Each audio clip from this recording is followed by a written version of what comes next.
I feel safe with you. She said it so quietly, he almost didn't hear it over the wind. A woman he had never met in his life, soaking wet, shaking, standing at his door at midnight in the middle of the worst storm Montana had seen in 30 years. Ryan Carter stared at her. And the strangest thing happened. He didn't slam the door. He didn't ask questions. He just stepped aside. Because something in those 5 words broke open a part of him he had spent years burying under concrete and silence. Before we go any further, if this kind of story speaks to something real in you, please subscribe to this channel and follow along until the very end. And drop a comment telling me what city or country you're watching from right now. I want to see how far this story has traveled. Ryan Carter had not opened that front door for anyone in a long time. Not because the hinges were rusted. Not because the lock was broken. The door worked just fine. He had made sure of that. He had made sure everything in his life worked perfectly and quietly, and without requiring anything from another human being. That was the system. That was the agreement he had made with himself the morning he packed a single duffel bag and drove away from the only life he had ever known. He was 43 years old. He had thick forearms and knuckles that had seen more than they should have. He kept his dark hair short now, though there was more gray in it than he liked to admit. His face carried the particular kind of stillness that comes not from peace, but from having decided, a long time ago, that the cost of reacting was too high. The people in Clearwater, Montana, knew who he was, or at least they knew the shape of who he was. They knew about the leather. They knew about the past. They gave him his space at the hardware store, and they didn't ask questions when he brought his bike through town, and they waved with the kind of politeness that kept a safe distance built in. Ryan appreciated that. He had come to Clearwater 3 years ago, with nothing except his tools, his bike, and the very deliberate decision to be nobody. He opened a small repair shop at the edge of town, motorcycles mostly, but he'd fix anything mechanical that came through the door. The work was honest, the hours were long, and at the end of every day, he drove back to his house on the outskirts, heated up whatever was in the refrigerator, and went to sleep without dreaming if he could help it. That was the life. He had chosen it. He had shaped it the way a man shapes stone, carefully, patiently, removing everything that didn't need to be there. And then the storm came. The National Weather Service had issued warnings 48 hours before it hit. Clearwater had been through hard winters before, but the locals who'd been in town the longest said this one had a different feeling to it. The kind of weather that didn't just inconvenience you, the kind that got into the walls. By the time the first wave hit on a Thursday night, the wind was already doing things it shouldn't have been doing. Tree branches the size of small cars were coming down across roads. The power in the south part of town flickered and died at around 9 o'clock. Ryan's house was 3 miles outside the main grid. He had a backup generator he'd wired himself, and he had firewood stacked high enough to last a month, and he had a pantry full of enough supplies that he didn't need to go anywhere for anyone for anything. He had planned for exactly this kind of situation. What he had not planned for was her. He heard the knocking at 12 minutes past midnight. At first, he thought it was something the wind had thrown against the door. It happened sometimes in storms. A branch, a piece of loose siding from the old outbuilding. He stayed in his chair by the fireplace and waited. If it was just debris, it wouldn't happen again. It happened again. 3 knocks this time. Slower, more deliberate. Ryan set down the cup he was holding. He moved to the door the way he moved through most of life, quietly, without hurry, without telegraphing anything. He kept the chain on when he opened it the first 2 inches. What he saw through that 2-inch gap stopped everything. A woman, standing on his porch in the storm, completely drenched, hair plastered to her face, arms wrapped around herself in the way people wrap themselves when they are trying to hold all their pieces together by physical pressure alone. She was shaking so hard he could see it even through the narrow opening. She looked up at him. Her eyes were a pale, exhausted blue. And they were the eyes of someone who had run out of every other option before they arrived here. She didn't yell over the wind. She didn't make demands. She pressed closer to the narrow gap in the door, and she said it so quietly that it shouldn't have been audible over the noise of the storm. "I feel safe with you." Ryan stared at her for 3 full seconds. His hand was still on the chain. She didn't explain it. She didn't justify it. She had just walked through a Montana blizzard in the middle of the night and knocked on the door of a man she didn't know and told him she felt safe. Most people, in that moment, would have had questions. Ryan had something else. He took the chain off the door. He stepped back and she came through the door, and she brought the storm in with her. The cold, the wet, the wild smell of snow and pine and fear. She stopped just inside the entryway and stood there dripping onto the wooden floor, and he could see she was trying to control the shaking and losing. "You need to sit down," he said. It wasn't a question. It wasn't particularly gentle either. It was just the most efficient, true thing he could think of to say. She nodded and followed him to the fireplace. He didn't ask her name yet. He went to the bedroom and pulled the warmest blanket from the shelf and came back and put it around her shoulders. He went to the kitchen and put water on for coffee. He came back again and crouched down to add another log to the fire without saying anything. She watched all of this. "You're not going to ask me who I am," she said. Her voice was still unsteady, but she was pulling herself back together piece by piece. You could hear it in the way she was forcing herself to breathe slowly. "I will," Ryan said. "When you're warm." She looked at him for a long moment. Most people would have asked first. Most people would have kept the chain on, he said. She almost smiled at that. Almost. I went back to the kitchen, and when the coffee was ready, he brought it out in a thick ceramic mug, the kind that holds heat. He handed it to her, and she took it with both hands and held it the way people hold things that are keeping them from drowning. "Emily," she said. "My name is Emily Whitmore." "Ryan Carter." "I know who you are," she said. He looked at her steadily. "All right. I mean, I know of you. From town." She pressed her lips together. "People talk about the man who lives out here alone. They said—" She stopped herself. "They said what?" "That you used to be someone people were afraid of." He picked up his own coffee. "That's accurate. But they also said—" She hesitated again, looked at the fire. "They said if you were ever really in trouble, Ryan Carter was the kind of person who would actually help." He was quiet for a moment. "Who told you that?" "Marta, from the diner. She said you fixed her son's truck for free last winter when he couldn't afford it. She said you didn't make a big deal out of it, you just did it." Ryan didn't say anything to that. "I remembered it," Emily continued. "When the wall of my house cracked open tonight, and the power went out, and I didn't know where else to go. I remembered what Marta said, and I started walking. I didn't even know for sure this was the right direction." He looked at her then, really looked at her. "How far did you walk?" She considered. "A mile? A mile and a half, maybe. I couldn't see much." Ryan set his cup down carefully on the table beside his chair. A mile and a half through that storm, in whatever she'd been wearing.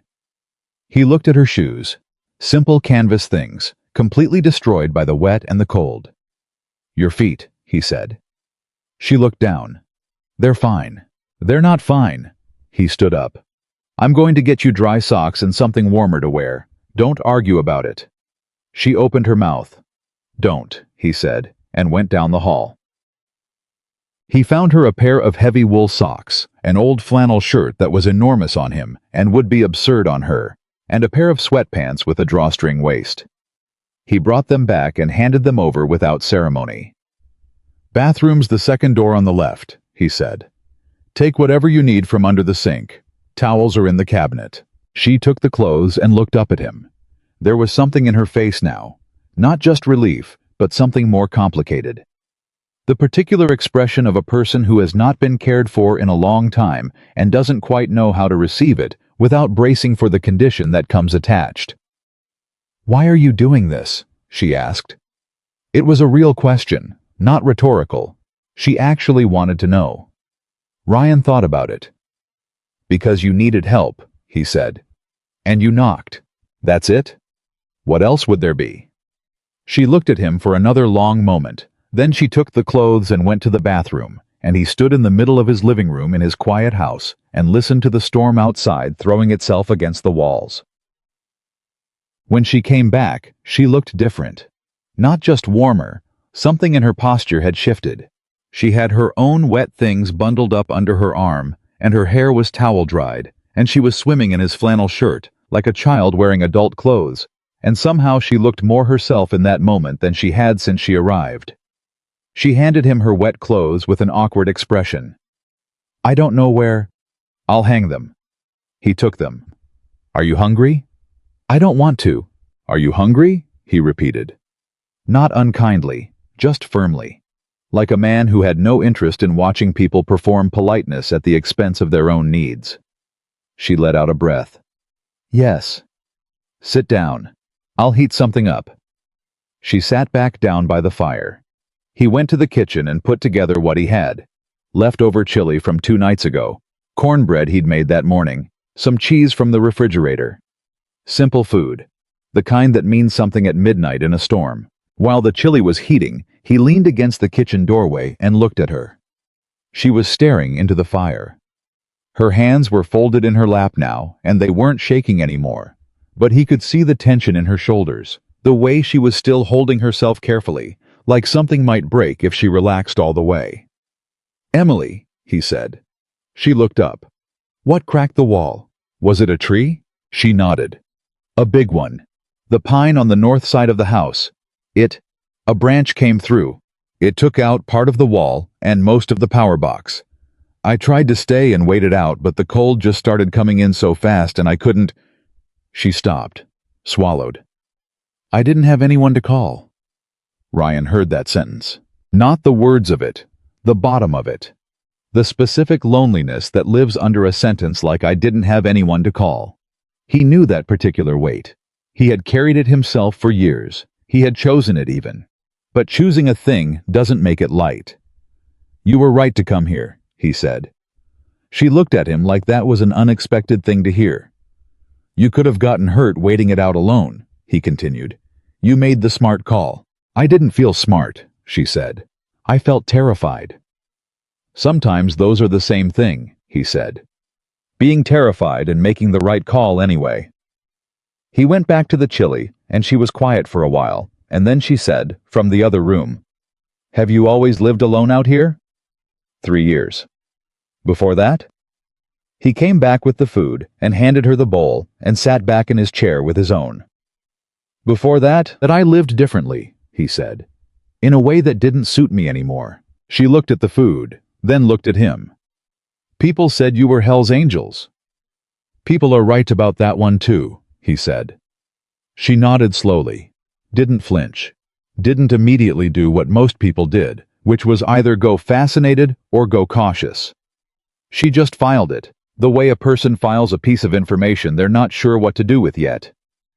"Do you miss it?" she asked. I was quiet for a moment. "Parts of it," he said.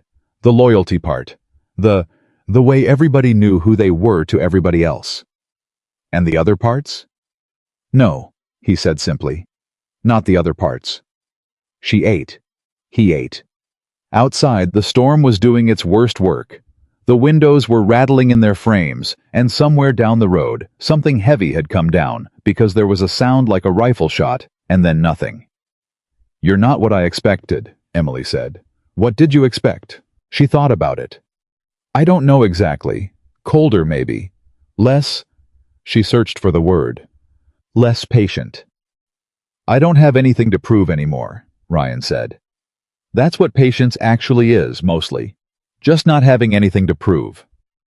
She looked at him with something that was beginning to look like real attention. Not just assessment, genuine interest. The kind that builds when you realize a person is saying something true.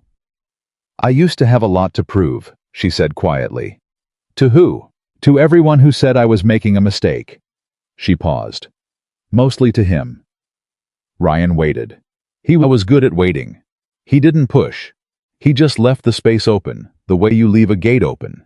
He didn't drag anything through, but he didn't close it either. "I was with someone for 4 years, she said. "And for 4 years I convinced myself that the reason I felt so small was something wrong with me, not something wrong with us." She let out a breath. "I got very good at apologizing for things that weren't my fault." Ryan said nothing. "How wasn't? I mean, He never hit me, she said, with the particular carefulness of someone who has been told that this distinction matters, that it draws the line, that anything on this side of the line doesn't fully count. He was just... She stopped again. He made you feel like you didn't count, Ryan said. She looked at him. Yeah, she said. Yeah, that's exactly it. The fire cracked and settled. Outside, the wind found a new pitch. The generator hummed steadily in the outbuilding, reliable as a heartbeat. Ryan got up and checked the windows on the north side. All secure. He came back and added another log and stood for a moment looking at the fire. I had someone, he said, without planning to. The words arrived the way words do sometimes when the hour is late and the warmth is real and the walls between people have gotten thin. In the club, she wasn't my girlfriend. She was my best friend's sister, and she was the smartest person I knew, and she would have walked through fire for anyone she loved. He paused. She did, in a way, for something that wasn't worth it. He sat back down. She didn't come back. Emily was very still. I'm sorry, she said. And she said it the way people who know what loss actually feels like say it. Not as a formula, but as a real thing. After that, Ryan said, I decided that I was... He thought about the word. Hazardous. To people. That my world was something that could hurt people I cared about, and the kindest thing I could do was keep them outside of it. So you came here, Emily said.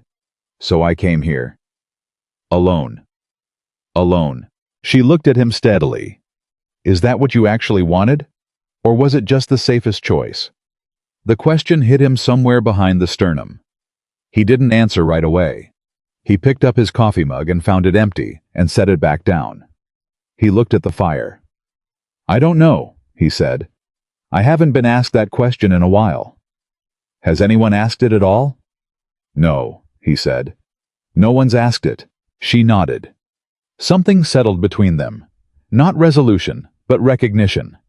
The particular understanding that occurs between two people who have both constructed lives around an absence, who have both become so skilled at managing alone that they've nearly forgotten it was ever a choice. I moved here 8 months ago, Emily said, after I left him. She looked at the fire. I thought if I could just get somewhere quiet and start over, I would figure out who I was outside of all that. A small, tired laugh. 8 months and I'm still working on it. What did you figure out so far? She thought. That I'm braver than I thought I was, and more stubborn than is probably helpful. She glanced at him. And that I'm really bad at asking for help until I absolutely have to. You asked tonight. Only because there was literally nowhere else to go. Still counts, Ryan said. She smiled then. A real one. It changed her whole face. Something lit up in her that had been carefully turned down, and for just a second, he saw the person she was underneath all the careful management of herself. You're surprisingly decent at this, she said. At what? At making someone feel like they're not a burden. He looked at her. You're not a burden. You're a person who needed help in a storm. That's not complicated. To some people it is, she said. He understood exactly what she meant. Those people, he said, were wrong about you. They sat together for a while without talking, which was its own kind of thing, the rarest kind, between two people who have just met, to be able to sit in quiet without filling every second of it with noise. Most people can't do that. Most people are too afraid of what the silence might mean. But Emily sat there in his enormous flannel shirt, with the fire warming her face, and Ryan sat in his chair with his hands loose in his lap, and the storm kept building and building outside and inside. Nothing moved except the fire. At around 2 in the morning, Emily's eyes started going heavy. She fought it the way people fight sleep when they're somewhere unfamiliar, and they feel like staying alert is a form of safety. Ryan saw it. I'm not going to let anything happen to you, he said, flatly, stating a fact. She looked at him. You don't know me, she said. Doesn't matter, he said. You're in my house and you're safe. That's the whole of it right now. She looked at him for a long time.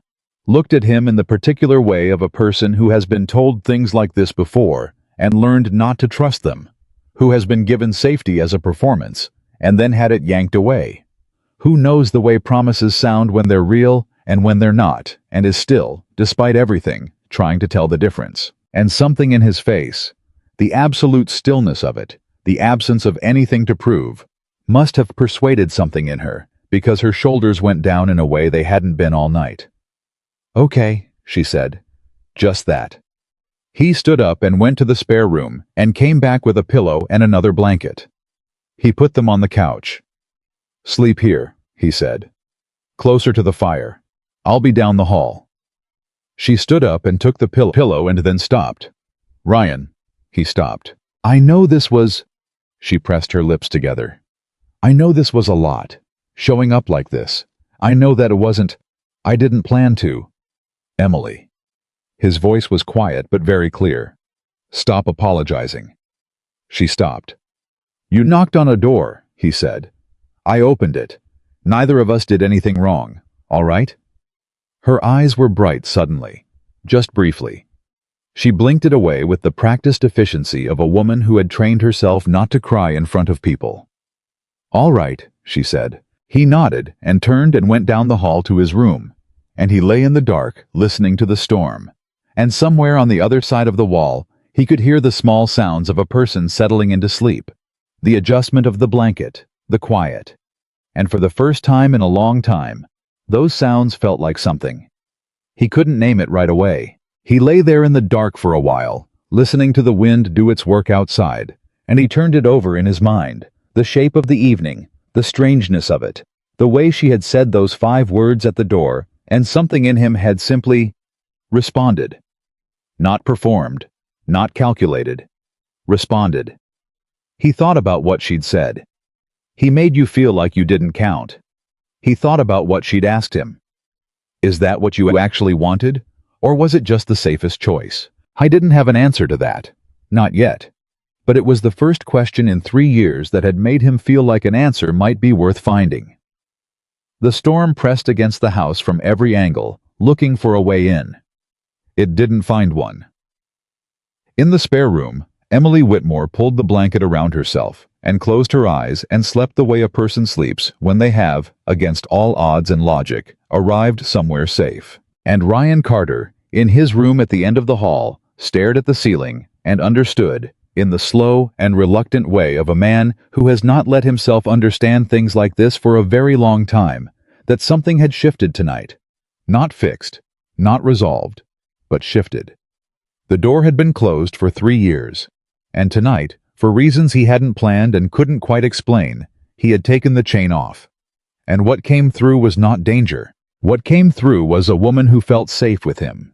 And the most terrifying part, the part that kept him awake while the storm howled and the fire burned low, was that he wasn't sure, for the first time in years, that he wanted to close the door again. The morning after the storm arrived quietly, the way mornings do when something significant has happened and the world hasn't yet decided how to account for it. Ryan was already up when Emily woke. He heard her move before he saw her, the sound of the blanket shifting, then her feet on the floor, then a long pause that told him she was taking a moment to remember where she was. He understood that pause. He'd had his own version of it for 3 years, every single morning. That half-second of reorientation, of locating yourself inside your own life. I had coffee ready. He was standing at the kitchen counter when she appeared in the doorway, still wearing his enormous flannel shirt, her hair loose, her face carrying the particular openness that people have before they've fully assembled their defenses for the day. She looked younger than she had the night before. She also looked more real. "Morning," he said. "Morning." She looked at the coffee. "Please tell me that's for anyone." "It's for you," he said, and handed her the mug. She wrapped both hands around it, same as the night before, and took a slow sip and closed her eyes for exactly 1 second, in a way that was so unconsciously honest, it almost made him look away. "How bad is it out there?" she asked. "Roads are closed.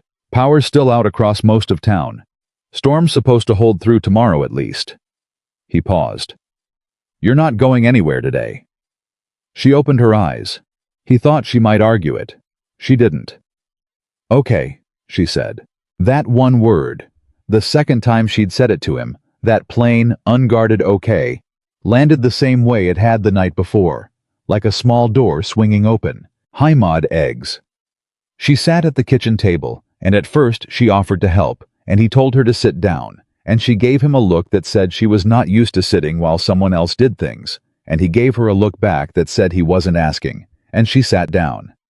While he cooked, he asked her about the house, what had been damaged, where the wall had come through, whether her belongings were going to be okay until they could get back to assess it. She answered practically and clearly. He noticed she didn't dramatize any of it. She gave him the information the way a person gives information when they've gotten used to solving their own problems. Organized, minimal, functional. She'd already mentally categorized the damage before she walked out the door last night. She knew which things could be replaced and which things couldn't, and she'd already accepted the math of that before she ever knocked on his door. That told him something about her. "You're not panicking," he said, setting a plate in front of her. "I panicked at 11:30 last night," she said. "I used it all up by the time I got here." He sat across from her. "Smart system." "Survival mechanism," she corrected. And then, a beat later, like she surprised herself with her own honesty, "I've had a lot of practice." He didn't ask what she meant. He already understood. You don't develop that kind of internal triage system in a normal life. You develop it in a life that's required it. They ate. The generator hummed. Outside, the storm kept doing what it was doing. And inside, slowly, without anyone announcing it or making a ceremony of it, something continued that had started the night before. The careful, cautious, incremental process of two people learning the texture of each other. It was Emily who pushed it forward. She was, he was starting to understand, someone who went quiet when she was afraid and asked questions when she was feeling steadier. The questions were how you could track her internal weather. Right now, she was asking questions. "How long were you in the club?" she asked. He looked at her. "You don't have to." 12 years, he said. She nodded. Waited. "I was 18 when I patched in," he said. "Youngest in the chapter. My dad had been a member. His dad before that. It wasn't even a decision, really. It was just..." He paused. "It was just the shape of my life. Like how some people grow up knowing they're going to work the family farm. That's just the geography of who you are." "Did you ever want something different?" "Not for a long time," he said. "For a long time it was. It was real. The brotherhood. The loyalty. There's something about belonging to something that's bigger than you, something that has a code, and you know what the code is, and everyone around you lives by the same one." He picked up his coffee. "That part was real." "And the other parts?" He looked at her across the table. She had this quality, he was noticing it more this morning, of asking the exact follow-up question that went straight to the center. Not aggressive, not prying, just genuinely pointed. "The other parts got complicated," he said carefully. "Complicated like illegal," she said. Not accusatory, just naming the thing plainly. "Some of it," he said. "Not all of it. Not as much as people assume, but enough." He set his cup down. "Enough that when Sarah died, I couldn't pretend anymore that I was separate from the consequences." "Sarah," Emily said, quietly. "Sarah Briggs, my best friend's sister." He was quiet for a moment. She was 26. She had a scholarship to nursing school. He stopped. "She was in the wrong place because of the wrong people, and I was part of the world that made that possible. Not directly, but the line was close enough that I couldn't draw it clean." Emily was very still across the table from him. 2 weeks after her funeral," he said, "I turned in my cut and I drove north until Montana started, and I didn't stop until I found a town small enough that nobody knew anything about me." "And you've been here since?" "And I've been here since." She looked at him.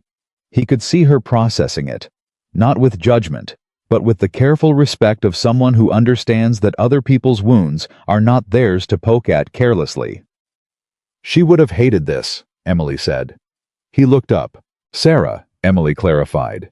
She would have hated that you disappeared, that you punished yourself this way. She said it with quiet certainty, the way you say something when you don't know the person being described, but you know the type. The people who love so strongly, they'd be furious to learn someone used their death as a reason to stop living. Ryan stared at her. You didn't know her, he said. No, Emily said. But you just described a woman who had a scholarship to nursing school and walked into dangerous situations for people she loved. That kind of person doesn't want to be someone's reason to quit. The silence that followed had weight. Ryan stood up and took his plate to the sink and stood with his back to her for a moment. Not because he was angry, because he had not in 3 years been put in the position of sitting across from someone who said the accurate, unwelcome thing with perfect gentleness and then just left it there. You're a lot, he said. Not meanly. More like a man discovering the depth of water he's walked into. I've been told, Emily said, and he could hear the small, careful smile in it. He turned around. She was sitting there with her coffee and her borrowed clothes and her real, direct eyes, and she did not look apologetic at all. Finish your breakfast, he said. I'm done, she said. Then help me check the perimeter, he said. I want to make sure the outbuilding held. She stood up immediately. She didn't ask if she should change or wait or stay inside. She just stood up and rolled up the 2 long sleeves of his flannel shirt and looked at him ready to go. He handed her a coat from the hook by the door. She put it on without comment, and they went out into the noise of the storm together. The wind hit them the moment they stepped off the porch, and it was the kind of cold that gets into your chest before your coat has a chance to argue. Emily didn't flinch. She put her head down and walked alongside him, and when he checked the outbuilding door, and the latch, and the generator, and the propane lines, she watched what he was doing with genuine attention, not polite attention, and when he tested the loose corner of the roof overhang and found it compromised, she handed him the spare latch hook from the box on the wall before he asked for it, because she'd already seen where he was going. He looked at her. I am observant, she said, over the wind. They went back inside. He was quiet for a few minutes after that, putting away the tools, and then he said, without looking at her, You've done that kind of work before, checking things, making sure things hold. She was pulling off the coat. She was quiet for a second. I used to do everything myself, she said, because if I asked for help it meant I was... She stopped. It meant you were what? It meant I was giving someone the chance to make me feel bad for needing it. She hung the coat up neatly. He was very good at that. Making me feel like needing anything was a failure. Ryan turned and looked at her. She wasn't looking for sympathy. Her voice was flat, matter-of-fact, the way people talk about things they've already processed alone, so many times they've worn them smooth. But underneath the flatness, there was still something tender, the way old injuries are still tender even after they've healed over. His name, Ryan said. She looked at him. What? She said. His name, the man who did that. Something shifted in her face. She studied him. Why do you want to know? I don't need it for anything, Ryan said. I just want you to know that it matters to me who he is, because what he did to you matters, and people who do that should be named. The look she gave him then was one of the more complicated things he'd seen in a long time. It moved through 3 or 4 different emotions in the space of 2 seconds. Surprise, then something that looked like the automatic bracing of a person expecting a trap, then something that was the slow, reluctant collapse of that bracing because there was no trap coming. Marcus, she said. Marcus Hale. Ryan nodded once. Okay, he said. That's it? Just okay? What else? He said. I'm not going to do anything. I just wanted to know. He paused. So now I know. And now you know that someone knows his name in this context. That he's not invisible. She stared at him. That's... She stopped. Her jaw tightened, the way jaws tighten when people are holding something back that's trying very hard to come up. That's the most unexpectedly decent thing anyone has said to me in... She pressed her lips together hard. In a long time, she finished. He nodded. Then he went to the refrigerator and opened it like the moment hadn't happened, like they could both move on without being strange about it, and said, I've got the stuff for soup if you want to help with it. She blinked, steadied herself, looked at his back. Yes, she said. I want to help with it. They made soup. That sounds simple. But it was not simple. It was the two of them side by side in a small kitchen, moving around each other. And it was the natural test of whether two people can share a space without one of them shrinking. Emily didn't shrink. She had opinions about the seasoning. She told him he'd added too much pepper, and he told her it was his soup, and she told him it was her stomach. And he paused with the pepper grinder in his hand, and something happened in his face. Not quite a smile, but the near neighborhood of one. And he put the pepper down. She added the herbs she wanted. The soup was better. He told her it was better. She didn't say I told you so. She just smiled at the pot. That was when he started understanding something about her that the night before had only hinted at. Emily Whitmore had not been broken by what happened to her. She'd been bent.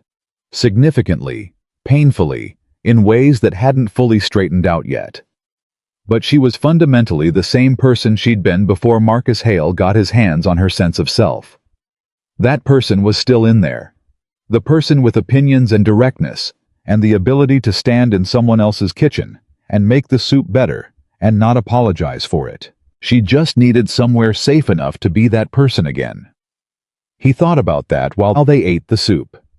He thought about it the way he thought about mechanical problems, quietly, turning it over, looking at all the sides. "Can I ask you something?" she said. "Go ahead." "When you opened the door last night, when you took the chain off." She looked at him. "What made you do it?" He considered the question. "You looked like you'd already survived the worst thing," he said. "And you still knocked. You could have kept walking. You didn't." He shook his head slightly. "That kind of person deserves a door that opens." She was quiet for a long time. "I've been walking away from doors for a long time," she said, "not knocking on them, deciding they wouldn't open." She paused. "Last night I didn't have enough left in me to decide anything. I just knocked." "Sometimes that's what it takes," Ryan said. "Running out of the option of protecting yourself. That sounds more like surrender than bravery." "I don't think they're as different as people say," he said. She thought about that. Then she nodded slowly, like something settling into alignment. They spent the rest of the afternoon in separate activities that slowly became shared ones. Ryan had a motorcycle part. He'd been machining in the attached workshop, a carburetor housing for a client's '74 Sportster, and he went to work on it while Emily found his small shelf of books and pulled out a worn-out copy of something she'd already read and settled back by the fireplace. But the workshop door was open, and they talked through it while he worked. Nothing serious, nothing heavy. Just the easy back and forth of two people who have gotten past the first layers and found that the conversation comes naturally once you're there. She asked him about the bike.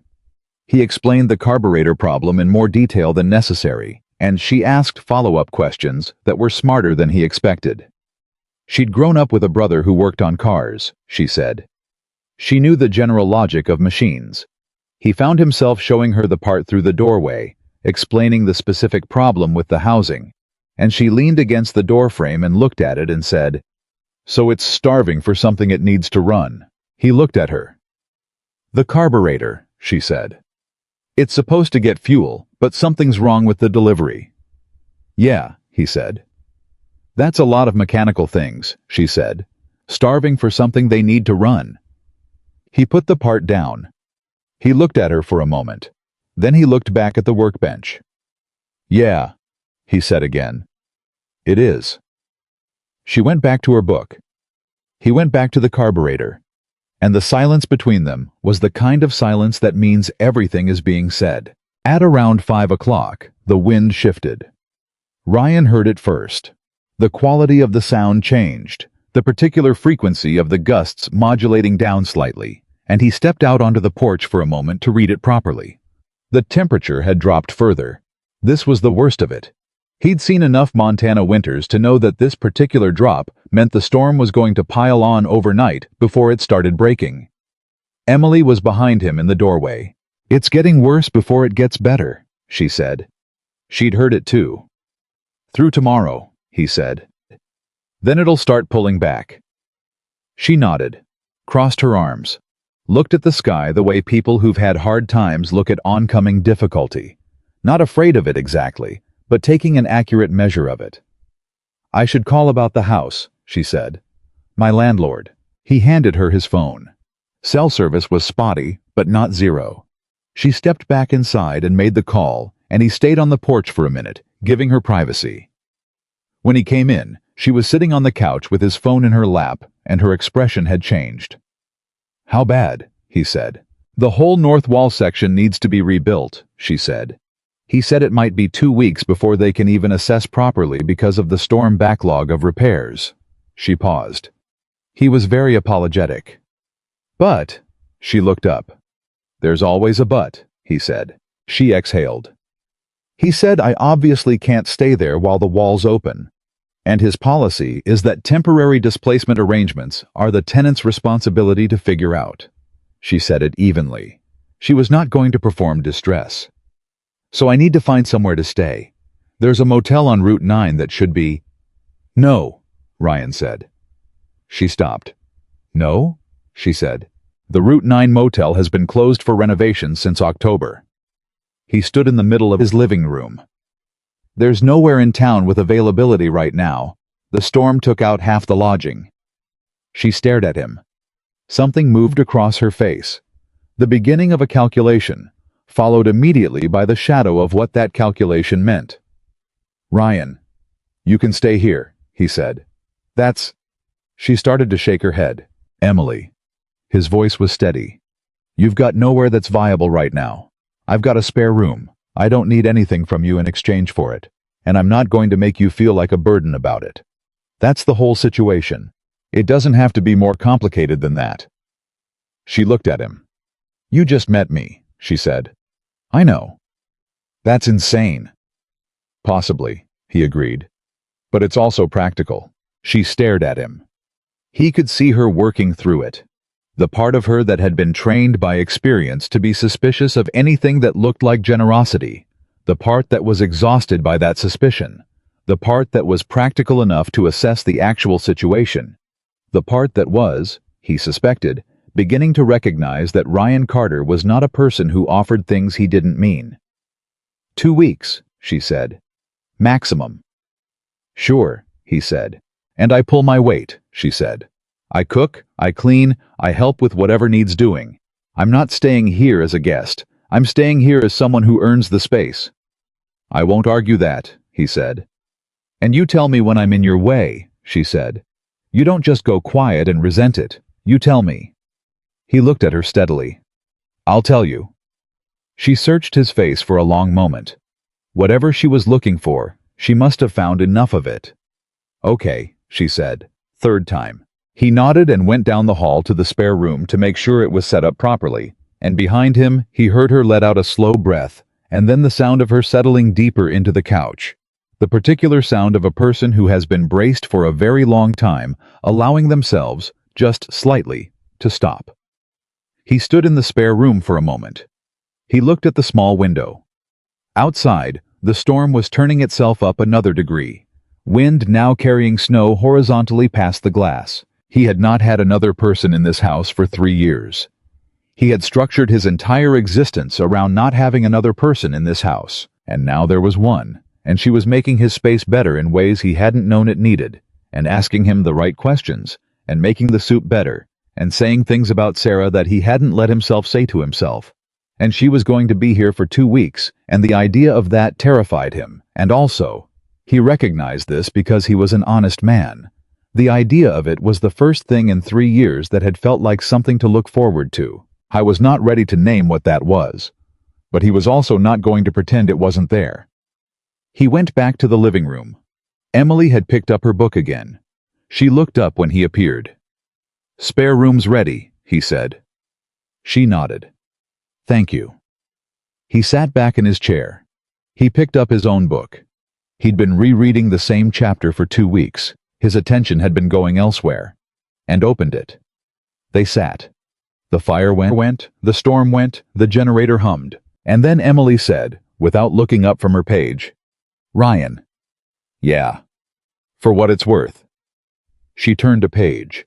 Her voice was steady and quiet. "I think Sarah would have liked you. The you right now, not the you from before." He did not look up from his book, but something in his chest moved. He let it. He didn't speak for a long moment. Then, "Go to sleep at a reasonable hour. We've got work tomorrow." "What kind of work?" "I'm going to need to reinforce the roof panels on the north side before the temperature drops further," he said. "And you said you pull your weight." She looked up. She looked at him. Something that was entirely genuine and entirely Emily crossed her face. "Obviously," she said. "What time?" "Early," he said. "Define early." "Before 6, he said. "That's inhumane," she said. "Montana," he said. Like that was the whole explanation. She went back to her book. He went back to his. And outside the storm kept insisting on itself, and inside everything was quiet in the way that is not empty but full. Full of things that hadn't been said yet and didn't need to be yet. Full of the particular warmth of a house that has stopped being a fortress for one night and started being, cautiously and without announcement, a home. 3 days passed this way. 3 days of the storm holding, of the two of them navigating the rhythms of a shared house, of meals and work and long evenings by the fire. They fell into patterns with the natural efficiency of two people who are both, at their core, competent and considerate. Emily cooked breakfast most mornings. She was better at it, and she knew it, and she didn't make it complicated. Ryan handled the structural and mechanical things, the generator checks, the roof reinforcement they did together on the second day, the firewood. The conversations went deeper by increments. On the second evening, Emily told him about the early months with Marcus. The good part, the part that had seemed real. She described it without apology, and without the kind of excessive qualification that people use when they're afraid of being judged for having loved the wrong person. She'd loved him because he'd seemed, at first, like someone who saw her, and then spent the next 4 years systematically dismantling her ability to see herself clearly. Ryan listened without interrupting. When she was done, he said, "He targeted what you were most proud of." She stopped. "What do you mean?" "You're proud of being capable," he said, "of handling things, of not needing help." And he went after exactly that. Made you feel like your capability was actually inadequacy. Because if he could make you believe you were less capable than you actually are, he could make you need him in a way that kept him in control. She was very still. She stopped. "Is it accurate?" he said. Her jaw worked for a moment. "How did you—" "I've known people like that," he said. "From the other side. Not me, but I've seen it. Men who built themselves up by pulling someone else's foundation out from under them." He paused. "It's not about you. It was never about you. He found the strongest thing in you and made you doubt it, because that was the only way to keep you small enough to stay." Emily looked at the fireplace. She was quiet for a long time. "I spent 8 months," she said finally, "trying to figure out what I did wrong." "Nothing," Ryan said. "You didn't do a thing wrong." She turned and looked at him. Her eyes were bright, and she was not going to cry. She had already decided she wasn't. But she looked at him with the full weight of someone hearing for the first time a thing they had needed to hear for a very long time, and hadn't even known how much until it arrived. "You can't know that," she said. "You weren't there." "No," he said. "But I know you. 3 days. Enough." He looked at her steadily. "You're not a person who makes herself small unless someone makes her. You fight it. Even when you're exhausted. Even when you're scared. You push back." He paused. "Whatever happened in that relationship, you didn't create it. You survived it." She held his gaze. Then she nodded once, short and definitive. "Okay," she said. And this time when she said it, it sounded different from all the other times. It didn't sound like permission or accommodation.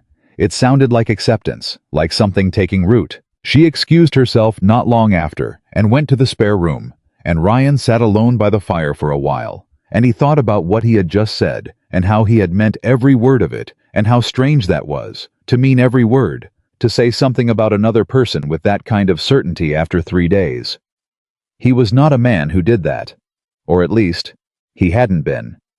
He wasn't sure anymore which tense was accurate. On the third evening, after dinner, Emily was washing dishes, and Ryan was drying them, and she said, completely out of nowhere, without preamble, "Tell me the best thing about being in the club. Not the hard stuff, the best thing." He thought about it. "Road trips," he said. 20 bikes on an open highway in the middle of summer. Everyone knows where they're going, and nobody has to explain it. You just ride." He paused. "There's a freedom in being part of something that moves together. Like every individual problem gets smaller when you're in that kind of motion." She handed him a bowl to dry. "That sounds like it was real." "It was the realest thing I ever had," he said. "Until it wasn't." She nodded. "I want to have something like that again someday," she said. "Not bikes, but that feeling of moving with people instead of—" She paused. "Instead of always moving against the current of them." He dried the bowl, set it in this cabinet. "You will," he said. She looked at him sideways. "You sound sure." "I am," he said. "Why?" He turned and looked at her directly. "Because you knocked on the door," he said.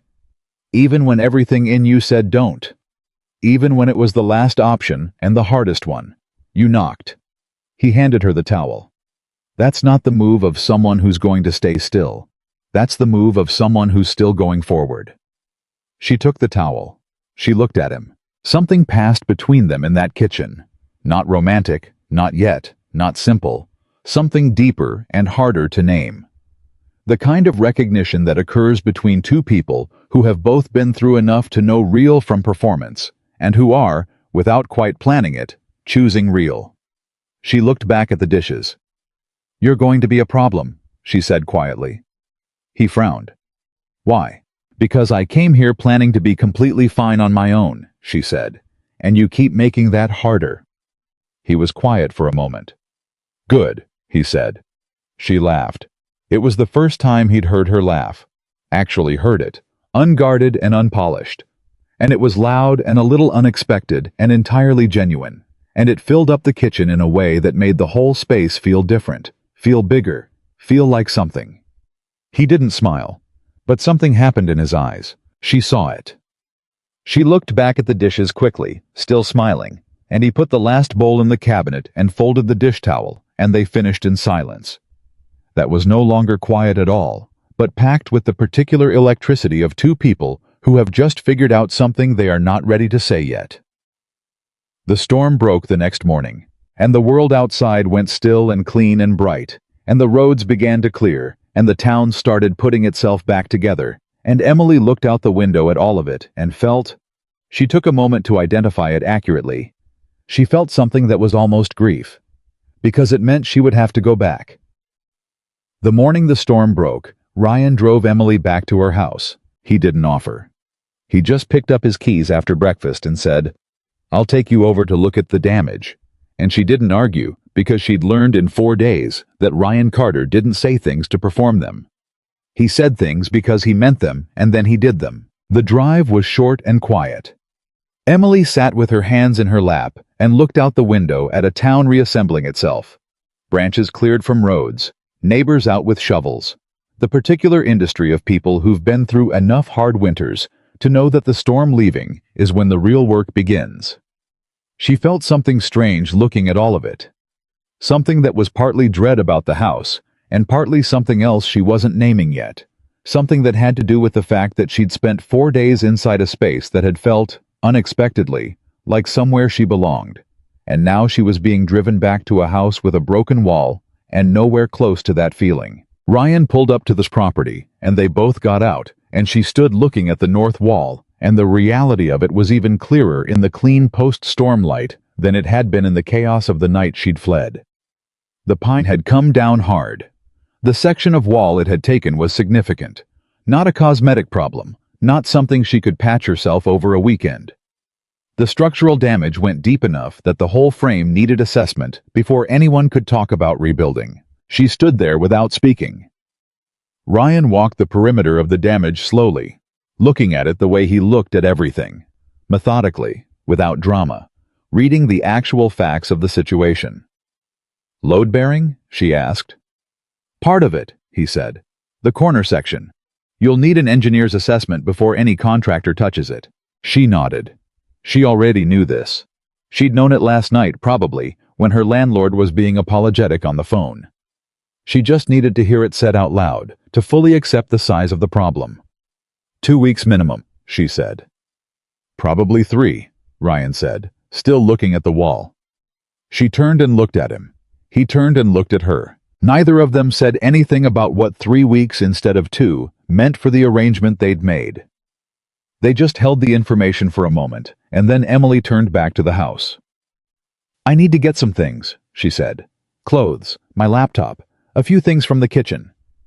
I'll help you carry, he said. They went inside. The house was cold in the specific way of an uninhabited space that's been open to winter. Not just chilly, but emptied, the warmth of living things gone out of it. Emily moved efficiently through the rooms, pulling together what she needed, making decisions quickly. She'd learned to pack fast. She'd learned to assess what mattered and what didn't, and she did it now without sentimentality. Ryan carried boxes to the truck without commentary. She was pulling together things from her home office, the small desk where she worked, her files, her notebook she kept her ideas in, when she paused at the window. Something caught her eye in the street outside. A car she didn't recognize, parked across and down from the house. Dark-colored. Engine running despite being stationary. 2 figures visible in the front seat. She told herself it was nothing. She closed her notebook and put it in the bag. Ryan appeared in the doorway. Ready when you are. She looked at the window again. The car hadn't moved. Ryan. She kept her voice even. There's a car across the street. Dark sedan. Engine running. He crossed to the window in 3 steps and looked without touching the glass. His posture changed. Not dramatically. You'd have to be watching carefully to catch it. A slight shift in how he was standing, a settling of weight, the particular quality of alertness that comes from years of reading environments for danger. How long has it been there? He said. I noticed it just now, she said. But I don't know how long. Ryan looked at it for another moment. Then he stepped back from the window. Finish getting your things, he said. His voice was the same, quiet, steady. But something underneath it had changed frequency. Ryan? It might be nothing, he said. Finish getting your things. She finished. They carried everything to the truck. Ryan loaded it efficiently, his eyes making one pass over the street as they moved between the house and the vehicle. The car was still there. Neither of the figures got out. They drove back to Ryan's house. The car didn't follow. Emily didn't bring it up again that day, and neither did Ryan, but she noticed that evening that he checked the windows twice before he went to bed, and that the dog she hadn't known he had, a large, quiet shepherd mix named Diesel, who had been sleeping in the workshop the whole time she'd been there, apparently preferring the smell of motor oil to people, was now sleeping at the front of the main room instead. She didn't ask. She trusted him to tell her what she needed to know when she needed to know it. What she didn't know was that Ryan already did know something. Something he'd processed and filed and hadn't shared yet because he wasn't certain, and because he didn't want to alarm her without cause. The sedan had Montana plates, but it wasn't a local vehicle. He knew the locals' cars, the way he knew the regulars at the hardware store. Not intimately, but instinctively, the background knowledge that accumulates in a small town. That car didn't belong to Clearwater, and the way it was parked, not casually, not with the natural randomness of someone who pulled over to check their phone. It was positioned, placed. The angle gave sightlines to both the front door and the driveway. That kind of parking wasn't accidental. Ryan sat in his chair by the fire that night and thought about Marcus Hale. I thought about what Emily had told him. The 4 years, the systematic dismantling, the way a person like that tends to behave when the thing they believe they own decides it's not theirs anymore. He'd seen it before. Not in domestic situations, but in the broader landscape of his former life, where the principle was the same, regardless of the specific context. Some people did not release what they'd decided was theirs. They pursued it. They constructed narratives. She's confused. She'll come back. She needs to understand. That allowed them to feel righteous about whatever came next. I didn't know if that was what this was, but he also wasn't going to pretend he didn't know the smell of it. He kept all of this inside himself, and the next morning, he was the same as he'd always been. Up early, coffee ready, the day starting with the same quiet efficiency. Emily came out, and they had breakfast, and she helped him with the work he had for the day, and she didn't know what he was thinking about every time he heard a vehicle slow on the road outside. It was 2 days after that when the first real thing happened. Emily had driven into town herself. She had Ryan's second vehicle for the duration, an old pickup he kept for hauling and didn't use daily, to pick up groceries and check in at the post office. Ate at the shop, a full day's work waiting on him. She was gone maybe 2 hours. She came back different. He heard the truck before he saw her, and something in the way she parked, faster than necessary, slightly crooked, told him before she came through the door that something had happened. She came into the workshop. Her jaw was set, and her eyes were doing the thing they did when she was angry and managing it. "He's here," she said. Ryan set down his tools. He didn't ask who, he already knew. "What happened?" "I was at the grocery store, in the cereal aisle, of all the—" She stopped, took a breath. "I felt someone watching me. You know that feeling. I turned around and he was at the end of the aisle, just standing there, looking at me." "Did he approach you?" "He started toward me. I walked out." She paused. "He called my name, loud enough that the woman at the register turned to look. I didn't stop." "Did he follow you out?" "To the parking lot. He was behind me, doing that thing he does where it sounds completely reasonable if anyone's listening, but you know what it actually means." She pressed her lips together. "He said he just wanted to talk, that he'd driven all this way, that I owed him that much." Ryan was very still. "Where is he now?" "I don't know. I drove straight here." She met Ryan's eyes. "He knows I'm in Clearwater. He knows about the house. Someone must have told him. I didn't—" She stopped herself. "My sister. I told my sister. She doesn't— She wouldn't have meant to, but she talks to people, and those people talk to people, and—" "Emily." She stopped. "You didn't do anything wrong," he said. She let out a breath. A hard one, like something releasing that had been gripped too tightly. "He had 2 men with him," she said, "in the parking lot. I didn't see them until I was almost at the truck." Ryan looked at her. "He came with backup," she said, "to talk to his ex-girlfriend in a grocery store parking lot." She said it with the flat precision of a woman identifying a thing for exactly what it is, and what it was a threat dressed up in the language of conversation. "Are you hurt?" Ryan said. "No." "Did anyone touch you?" "No." She paused. "One of them stepped close. He didn't put his hands on me, but he moved into my space in a way that was deliberate. And Marcus said, he said—" She stopped. "Tell me what he said." She looked at him. "He said, 'I know where you're staying, Emily. We can make this easy, or we can make it hard. But I'm not leaving Montana without talking to you.'" The workshop was very quiet. Ryan picked up the wrench he'd been using, set it back down in a different place, turned and looked at the wall. "Okay," he said. "Okay," she repeated, with the exact inflection of a person who is not sure what okay covers in this situation. "You're not going back into town alone," he said. She started to say something. "Emily." He turned and looked at her directly.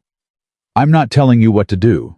I'm telling you what I'm doing, which is that I'm not letting you go back into town alone while Marcus Hale and 2 men are here making threats in parking lots." He paused. "That's my position. You can argue with it, or you can accept it." She looked at him for a long moment. The part of her that had spent years reasserting her independence pulled one way. The part of her that was honest about the situation pulled the other. "I accept it," she said. He nodded. "And you need to call the police," he said. She looked at him sharply. "He didn't technically. He drove to another state, showed up at your location with 2 men, told you he knows where you're sleeping, and described making it hard," Ryan said. "I don't care about technically. Call the police. Get it documented." She opened her mouth. "Even if they can't do much right now," he said, "you want this on record, for later. Whatever later looks like. She heard that. She understood the pragmatics of it in a way that told him she'd had some experience with this kind of thinking. The long game of protecting yourself. The importance of paper trails. "All right," she said. She called. The officer she spoke to was sympathetic and genuinely limited. What Marcus had done was alarming, but had not, technically, crossed into actionable territory. No physical contact, no specific verbal threat that would hold up clearly. The officer told her they'd increase patrols near Ryan's address, and that if Marcus made contact again, she should call immediately. He took her statement. He wrote it down. It was something. It wasn't enough, and they both knew it. After the call, Emily sat at Ryan's kitchen table and was quiet for a long time. Ryan made coffee and put a cup in front of her and sat down and waited. "He's not going to stop," she said. "I know how he is. When he decides something, he doesn't just walk away from it." She looked at her hands. "I thought moving here would be enough. I thought distance would be enough. I was wrong." "Distance slows some people," Ryan said. "It doesn't stop them." "How do I stop him?" she said. Not helplessly, practically, like a person looking for a real answer. Ryan looked at her. "You don't face him alone," he said. "That's the first thing. Whatever he wants, whatever he's planning, he's banking on isolating you, making sure you feel like there's no one in your corner." She nodded slowly. "He picked the wrong town," she said, quietly. Not confidently. She wasn't performing strength she didn't feel. She was just stating a fact she was starting to believe. "He did," Ryan said. She looked at him. "You're going to do something." "I'm going to make some calls," he said. She looked at him carefully. "What kind of calls?" He met her gaze. "Nothing that crosses any lines, I promise you that." He paused. "I know people. People who are good at making it clear that a situation is not what someone expected it to be." He held her eyes. "Marcus came here thinking you were alone and unprotected. The most effective thing I can do right now is make sure he understands that's not accurate." She was quiet for a moment. "Ryan." Her voice was careful. "I need you to not do anything that puts you back in the world you left." He stared at her. She held his gaze. "I mean it. Whatever you're thinking, if it involves crossing back over something you crossed away from, I need you to not do that. Not for me."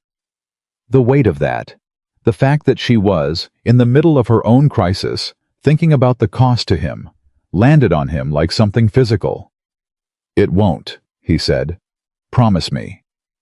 "Emily." "Promise me, Ryan." He looked at her for a long moment. "I promise," he said. "It won't." She nodded, picked up her coffee. He picked up his phone. Hi Mod 3 calls, short ones, the kind that carry more information in tone and context than in words. The first was to a man named Garrett, who had left the club the same year Ryan had, for different reasons, and now ran a security consulting firm in Billings. The second was to Tommy Reyes, who was still patched in, but was the kind of member who operated on a code that Ryan trusted entirely. The third was to an old friend from his pre-club days, who was now a licensed investigator in the state. After the calls, he sat back and thought. He had not asked anyone to do anything illegal. He had not suggested violence or intimidation. What he had done was ensure that within 24 hours, Marcus Hale and his two companions would be aware, through channels they would recognize and understand, that the woman they'd come to Clearwater to pressure was not without community, not without people who would notice, not without people who had both the awareness and the capacity to make their presence in this town extremely uncomfortable. That was all. It was enough. Or it should have been. Marcus Hale, it turned out, was not a man who responded well to the awareness that he had misjudged a situation. The next evening, Ryan's phone rang. It was Tommy Reyes. "Your boy Marcus," Tommy said, without preamble, "is not taking the hint." Ryan stepped outside onto the porch. "Tell me." He's been asking around town, talking to people in the bar on Main Street, asking questions about you specifically, who you are, what your deal is, whether you're actually connected, or whether you're just a guy who used to be something. Ryan was quiet. He's establishing whether you're a real obstacle or a bluff, Tommy said. And one of the guys he's got with him, I had Garrett look into the plates on that sedan, is a man named Colt Ridings who has a history of this. Following women. Intimidation. He's done time for it. Ryan's hand tightened on the phone. Marcus brought a professional, Tommy said. This wasn't a road trip to talk to his ex. He planned this. After the call, Ryan stood on the porch for a long moment. The cold hit him, and he barely felt it. He was thinking about the way Marcus had been parked across from Emily's house, the way he'd positioned men in a parking lot, the fact that he had brought someone with documented history. This had not been impulsive. Marcus Hale had planned this the way a person plans a campaign, watching, assessing, choosing the moment, bringing the right tools. He went back inside. Emily was reading in the living room. She looked up when she saw his face. "What?" she said. Not a question, a recognition. He sat down. He told her. He told her all of it. Tommy's call, the information about Colt Ridings, the fact that Marcus had been asking about Ryan specifically. He did not soften it. He did not manage her reaction by controlling what she received. He gave her the full picture because she was someone who made better decisions with full information, and because she deserved the respect of the truth. She listened without interrupting. When he was done, she was very still. "He brought someone whose job is this," she said. "Yes." "He's been planning this." "Yes." She looked at the fire. Something was happening in her face. Something he'd seen before. He'd seen it in the kitchen that second day. The movement from managed fear to something colder and more purposeful. "He's not going to stop," she said, "unless I face him." "Emily." "Not alone," she said quickly. "I'm not saying alone. I'm saying—" She turned and looked at Ryan. "He's doing this because he thinks I'm still someone who runs, who disappears, who doesn't make trouble." Her jaw was set. "I am not that person anymore." Ryan looked at her for a long time. "What are you proposing?" he said. "I want to meet him," she said. "In a public place, in daylight, with you there." She paused. "I want to look him in the face and tell him, not ask him, tell him, that it's over, that I'm not afraid. And I want him to see, standing next to me, that I have someone who knows exactly what he is." Ryan was quiet. "You said protecting someone means standing beside them," she said. "Not in front of them. Beside them." He looked at her. He had not said that to her.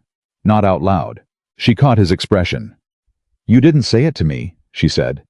"I've been thinking it about you, since the second day." She held his gaze. "You never put yourself between me and anything. You always put yourself beside me. The roof, the kitchen, the calls you made last night. Beside." She paused. "I need you beside me for this." The fire cracked. Ryan stood up. He walked to the window. He stood there for a moment, his back to her, thinking about 12 years of a life where standing beside someone meant something, where loyalty had a shape and a weight and a real cost. He thought about Sarah. He thought about what Emily had said, that Sarah would have hated the disappearing, that Sarah would have wanted the Ryan who was present, not the one who'd decided he was too dangerous to matter. He turned around. "Tomorrow morning," he said. "Public place, daylight. And if Marcus does anything other than listen and leave, everything changes." Emily nodded. "I know," she said. She met his gaze with the steadiness of a person who has made a real decision, not a brave-sounding one, who has sat down with the fear and the real odds and the specific shape of the thing in front of them and said yes anyway. "Then we do it," Ryan said. He crossed to the phone and called Tommy Reyes back and told him to make sure Marcus was aware that Emily Whitmore was requesting a meeting. Public location, tomorrow morning, 10 o'clock, at Marta's Diner on Main Street. Tommy was quiet for a moment. "You sure about this?" "She's sure," Ryan said. "That's what matters." Tommy let out a breath. "I'll make sure he knows." Ryan hung up and looked at Emily. She was sitting upright, shoulders straight, hands folded in her lap. She looked like a person preparing for something real. "You should sleep," Ryan said. "I know," she said. But she didn't move yet. He came and sat back in his chair. He didn't tell her it would be fine. He didn't package it. He just sat there, across from her, and the fire went, and the house held them, and she felt, in the marrow of the thing, that she was not alone. After a while, she said, "Ryan." "Yeah. Thank you." She said it quietly and completely. Not for any single thing. For all of it. He looked at her. "Don't thank me yet," he said. "I'm not thanking you for how it ends," she said. "I'm thanking you for how you showed up." He held her gaze for a moment. Then he nodded. Once. Slowly. The way a man nods when he's accepting something that matters. She went to bed. He stayed up. He sat in his chair, and he was quiet, and he thought about tomorrow, and about what stood on the other side of it, and about what it meant that somewhere in the last 7 days, a woman had knocked on his door in a storm and shown him, without meaning to, that the door had been waiting to open. Whatever happened tomorrow, one thing was settled. He was not standing down. Not from this. Not from her. Ryan was up at 5, not because he'd set an alarm. He hadn't slept enough for an alarm to matter. He'd gone to bed at 1 and stared at the ceiling until 3, and then drifted into the kind of shallow sleep that isn't really sleep, but is the body's compromise when the mind won't cooperate. By 5 he was dressed and in the kitchen, and the coffee was on, and he was standing at the counter running through the morning. The way a man who has spent years in situations with real stakes runs through a morning. Not obsessing, not spiraling, just methodically accounting for every variable he could control. He heard Emily's door at 6:15. She came out dressed and composed, her hair pulled back, wearing her own clothes that had dried and been washed and returned to her over the past week. She looked like herself. The most herself she had looked since she arrived. She looked at him, and he looked at her. And the conversation they'd had last night was still in the room with them, all of its weight intact, but neither of them reached for it. They'd already said what needed saying. "Coffee," he said. "Yes," she said. He poured it. She sat down. They ate breakfast the same way they'd been eating breakfast for a week. Efficiently, practically. The comfortable choreography of two people who have learned each other's rhythms without making a project of it. At 7:30, Ryan's phone buzzed. A text from Tommy Reyes. 3 words. "He'll be there." Ryan set the phone face down on the table. Emily saw the motion. "He's coming," she said. "Yes." She nodded. Picked up her mug. He watched her hands. They were steady. "How are you doing?" he asked. She looked up. She considered the question with the seriousness it deserved rather than deflecting it. "I'm scared," she said. "And I'm more ready than I've ever been for anything." She paused. Both of those things are true at the same time. "That's the right combination," Ryan said. She almost smiled. "You're very good at saying exactly the right amount. I've had a lot of practice saying nothing," he said. "Helps you figure out what's actually worth saying." She set her mug down. "Ryan, if today goes wrong, it won't. But if it does," she held his gaze, "I want you to know that this week changed something for me. The door, the coffee, the soup, all of it." She was steady and direct and entirely unashamed of saying it. "I came here with nothing left, and I'm leaving this house this morning with something, and that's because of you." He looked at her across the table. "You did that yourself," he said. "I just didn't get in the way." She shook her head. "That's not nothing. Not getting in the way. After what I came from, that was everything." He was quiet for the moment. The thing in his chest that had been moving since the night she arrived moved again, more definitively this time, and he let it. "Let's go," he said. "I don't want to be late." She stood up. She squared her shoulders.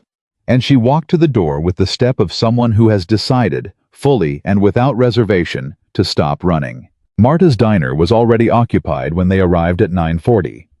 Marta herself, 62, built like someone who'd spent decades carrying plates and had the forearms to show for it, was behind the counter, and she looked up when Ryan and Emily came through the door, and something shifted in her face. She'd heard things. Clearwater was small. You didn't have to try hard to hear things. "Corner booth," Marta said, not as a question. Coffee's on me. They took the corner booth. Ryan sat with his back to the wall out of a habit that went back further than he liked to think about. Emily sat across from him. The diner was not empty. There were 4 other tables occupied, locals, people who knew Ryan at least by sight, and were doing the small-town thing of studiously not appearing to pay attention while paying close attention. Ryan noticed 2 things within the first 2 minutes of sitting down. First, that Marta's nephew, who worked part-time in the kitchen, was standing near the pass-through in a way that was not his normal kitchen posture. Second, that the man 2 tables over reading the newspaper had turned 1 page in the 20 minutes they'd been there. He recognized the second man. His name was Dale Pruitt, former Army. He'd come to Clearwater 4 years ago and opened a small outdoor supply store. He and Ryan had exchanged maybe 50 words total over 3 years. But Ryan had made his calls the night before, and Tommy had made his calls, and apparently some conversations had happened that Ryan hadn't initiated or directed. The town was paying attention. He didn't show any of this to Emily. He just drank his coffee. Marcus Hale arrived at 10:04. Ryan knew who he was before he came through the door because he heard the vehicle, a large, expensive SUV that didn't belong to anyone in Clearwater, pull up outside, and because of the particular quality of how the diner changed when the door opened. The small drop in ambient conversation. The realignment of attention that people try to hide and can't entirely. Marcus was tall, good-looking in the way of a man who'd spent money on being good-looking, wearing clothes that cost significantly more than anything in Clearwater. He came in with one of his men, not Colt Ridings, the other one, and his eyes found Emily immediately with the practiced ease of someone who was used to locating what he believed was his. He did not look at Ryan immediately. That was the first miscalculation. He came to the table and stood there and looked at Emily with an expression that had been engineered to read as wounded, but with something else underneath. "Emily," he said. His voice was warm and textured and completely performative. "You look—" "Sit down," Emily said. He stopped. It was the flatness of it that stopped him. Not anger, not emotion, just the clean refusal of a person who is done with preamble. He sat. His man remained standing near the door. Ryan didn't look at the man. He looked at Marcus Hale, and he took a slow measure of him the way he'd taken a slow measure of situations for decades, reading not what was on the surface, but what the surface was built to conceal. What he saw was a man who was used to being the most powerful presence in a room. A man who understood leverage intuitively, who read people's softness and applied pressure to it with the precision of long practice. A man who had driven to Montana with a professional intimidator and a backup and believed, genuinely, that he was the protagonist of this story. That belief was going to be a problem for him. Marcus looked at Ryan for the first time. His assessment was quick and visible. He looked at the leather jacket, the gray-shot hair, the hands on the table, the absolute lack of readable emotion on Ryan's face. And something shifted in his own face. A micro-adjustment. A recalibration. "I don't believe we've met," Marcus said, with the careful politeness of a man re-establishing the hierarchy. "We haven't," Ryan said. "And you are?" "Someone who lives here," Ryan said. Nothing more. Nothing explaining or justifying. Just the bare fact of his presence. Marcus looked back at Emily. He was good at pivoting. "Emily, I drove a long way. I think I deserve 5 minutes to explain." "You don't," Emily said. He stopped again. "You don't deserve 5 minutes," she said. "You don't deserve to sit in the same room as me, but I asked you here because I have something to say, and I'm going to say it once, and then you're going to leave." She said it with the contained authority of a person who has been rehearsing this in some form or another for 8 months, since the morning she packed her car and drove north and didn't stop. Marcus's jaw tightened. The wounded performance slipped for just a moment, and something harder showed through.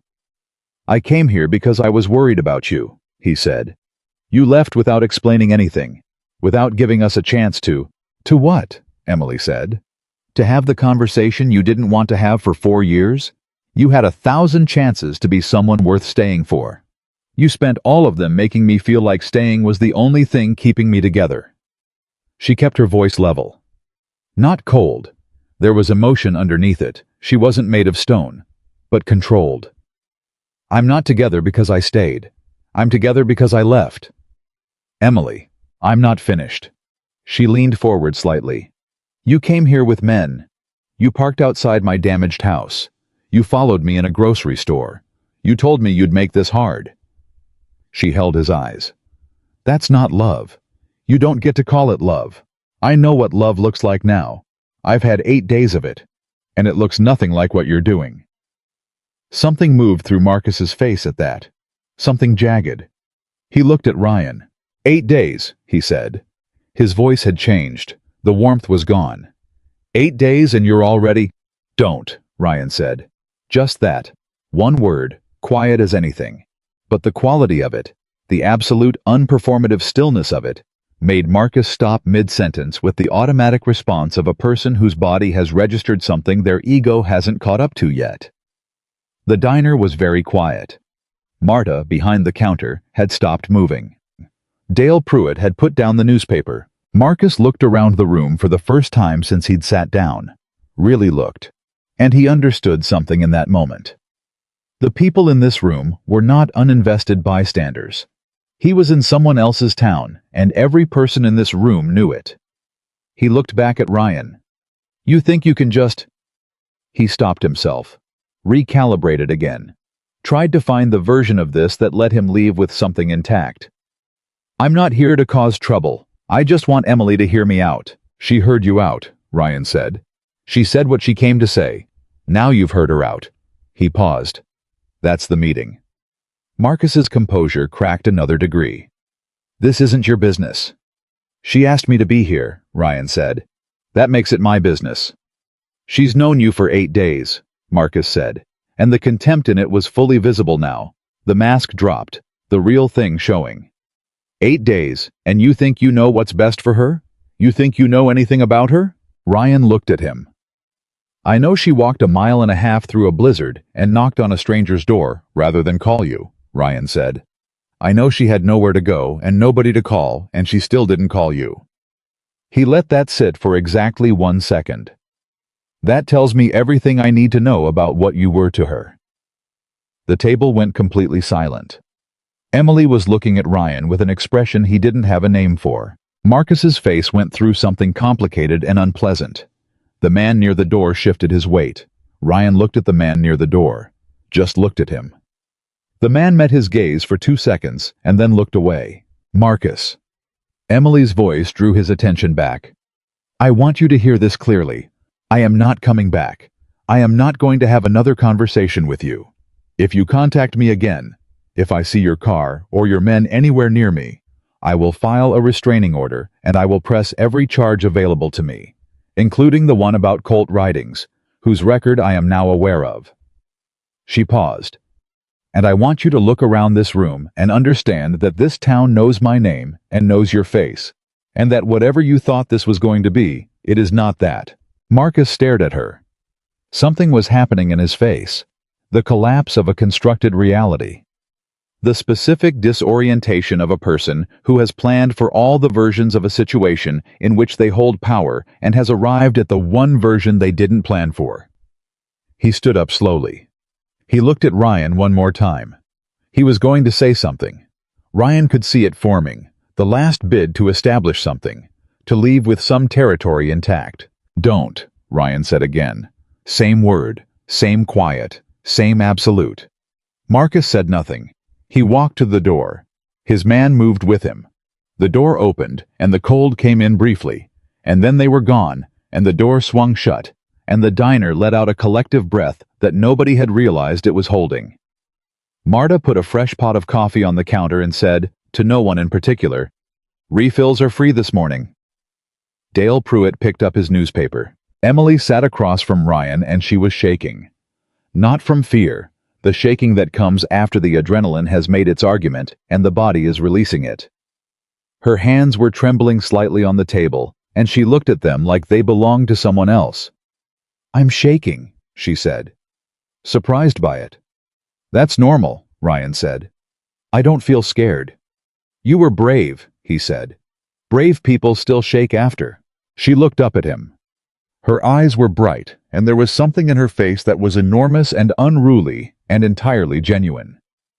"I did it," she said, like she was telling herself as much as him. "You did it," he said. She pressed her lips together hard. She was not going to cry, but her eyes were very full. Marta arrived with the coffee pot and refilled both their mugs and put her hand briefly on Emily's shoulder without saying a word, and then moved on. And it was such a perfectly calibrated human gesture, knowing exactly when to say nothing, that Emily looked up at Ryan, and he looked at her, and something passed between them that neither of them had language for yet. They stayed in the diner for another half hour. Slowly, the people around them moved back into their own mornings. One by one, the tables cleared. Outside, Ryan watched through the window until Marcus's SUV was gone from the street. Gone, not just relocated. And he felt the specific quality of that particular absence. Then he watched something else happen. Tommy Reyes's truck pulled up. Tommy got out, 45, broad, wearing a cut that had 20 years of history in the leather, and came into the diner and sat down at their table without asking, and looked at Emily and said, "You did good in there. Word travels fast in a small diner." Emily looked at him. She'd heard Tommy's name from Ryan but never met him.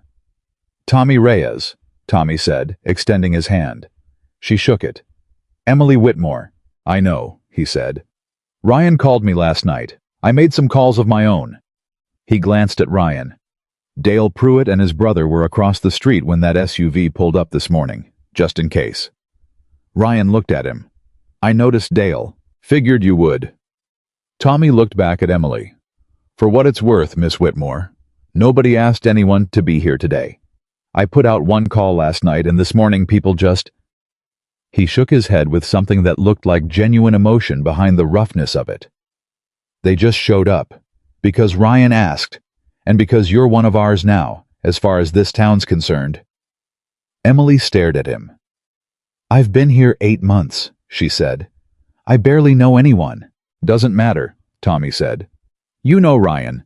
And Ryan doesn't ask for things. So when he does—" He picked up the coffee mug Marta had put in front of him. "People listen."